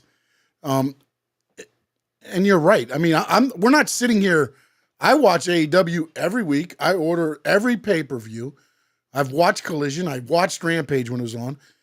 But also, the one thing that I said was, like, they don't keep consistent stories. Now they have lately. Since about Revolution, it has gotten a lot better. Yeah. The stories have, there are a couple weeks where they lulled, but then also you put all this effort into, and I'll ask you, Wilfred, okay? Since you're an AEW fan, and not to put you on the spot, but here it goes. Yes, more cousin beef. We love Big Bill and cousin beef. That is true, cousin beef. So when the whole Death Riders thing started, and they put the plastic bag over Bryan Danielson's head, okay? They've done all that. They did all that work up since that. Did they capitalize on that? Because I don't feel like they've capitalized on it. I feel like they've dropped the ball. Nobody's gotten better from it. Not even the Death Riders. Not even Orange Cassidy. No, nobody's gotten better from this whole thing. I don't understand. And again, I think the angle's good, but nothing's elevated from it. And you haven't seen the heavyweight title since Bryan Danielson wore it to the ring that night. It's been in a bag or a box or a briefcase, whatever the hell that thing is. So at some point, though, the stories have got to either branch out or come to an end. Whatever you think is the right decision. And as I said, I understand AEW is different viewing audience than what WWE is. But when you're on episodic TV, there's got to be some continuation to what you're watching if you want to have fans tune in. Yes, you'll get your diehards to tune in every week. But the Death Rider story has brought out Private Party and Leo Rush. Really? The Private Party is now feuding with the Hurt Syndicate.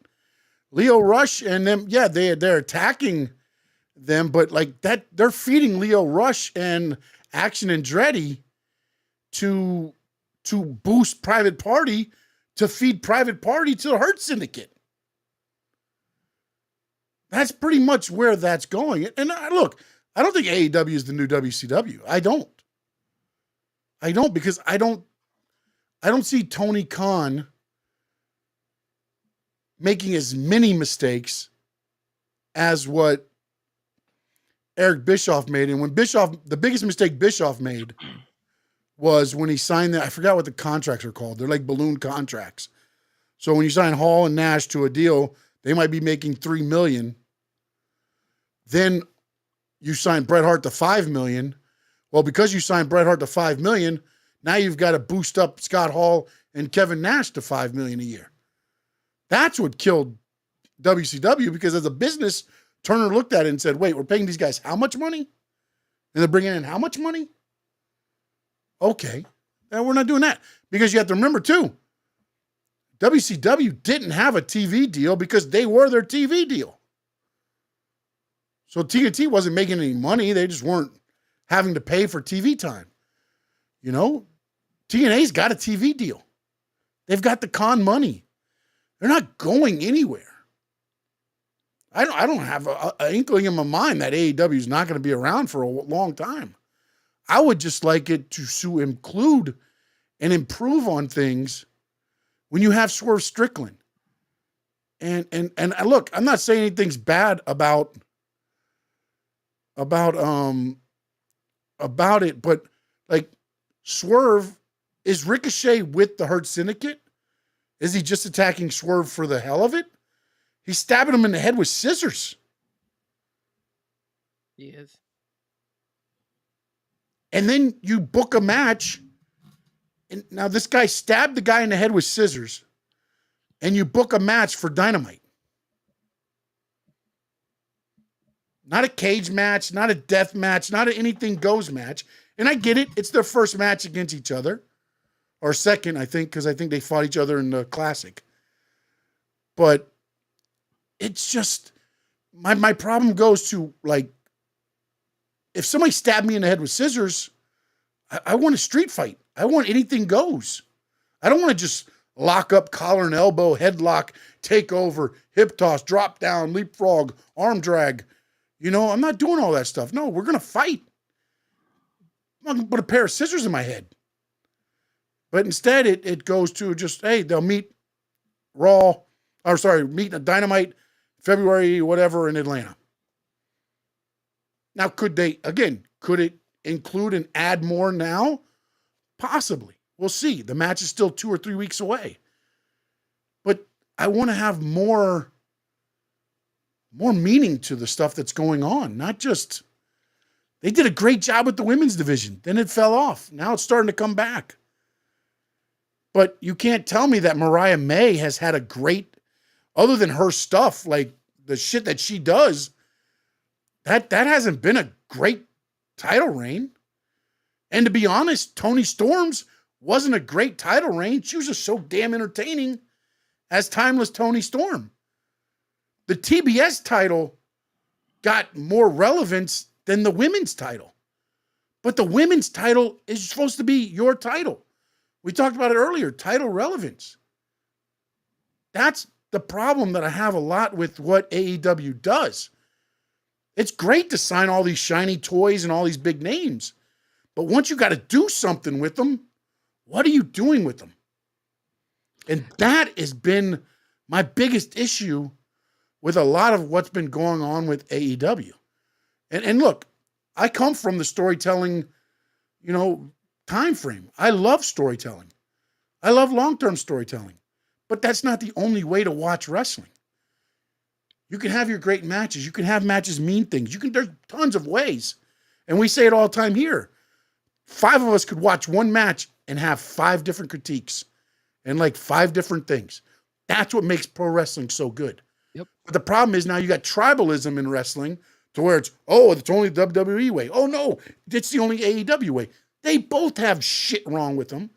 They both have good things going for them. And what I think is shit, somebody might think is the gold coin of why they're still in existence. That's what makes pro wrestling so damn good. But the problem now is there's so much tribalism that if you say something bad about WWE, oh, you must like AEW. You say something bad about AEW, oh, you must like WWE. No, I like pro wrestling. I have my way I like it. They might not do it 100% the way I like it, but I'm going to sit there and watch it every damn time. But AEW got tough to watch, just like WWE got tough to watch at the end of Vince running the shit. Because Vince was like, I don't give a damn. I'm the only thing on Monday night. So we'll keep rinse and repeat, rinse and repeat, rinse and repeat, rinse and repeat. And sometimes that's what I feel like you get from AEW.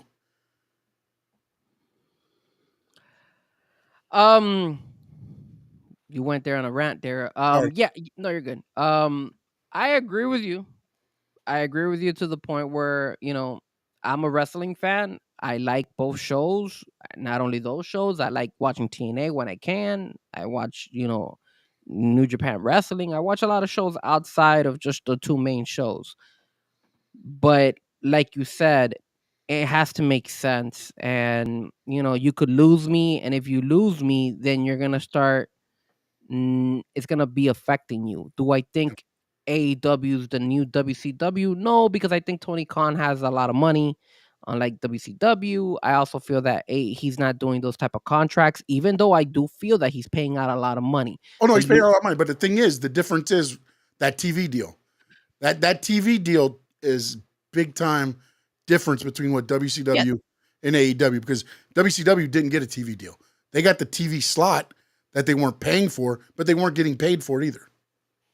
So at the end of the day, look, man, even though I'm a diehard wrestling fan, if you want to keep me tuned in, you gotta bring something to the table. And the same way we could talk about WWE, how some people like, the whole fireworks and the whole wow.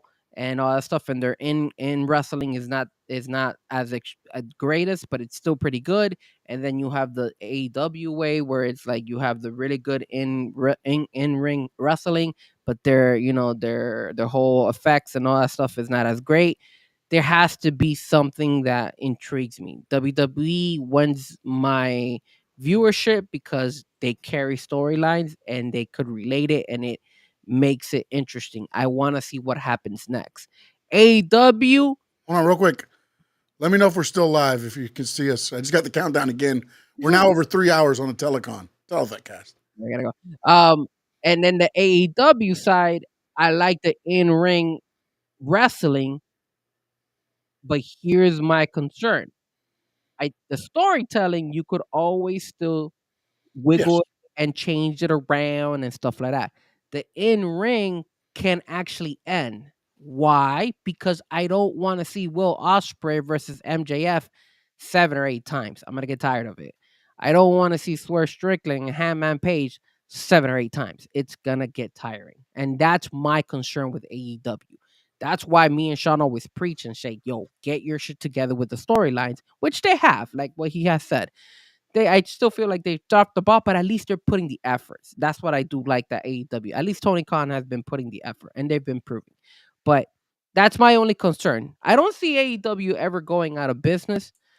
But if you start losing fans and fans stop watching, which it could be possible, not everything lasts forever. I mean, they shut down Toys R Us.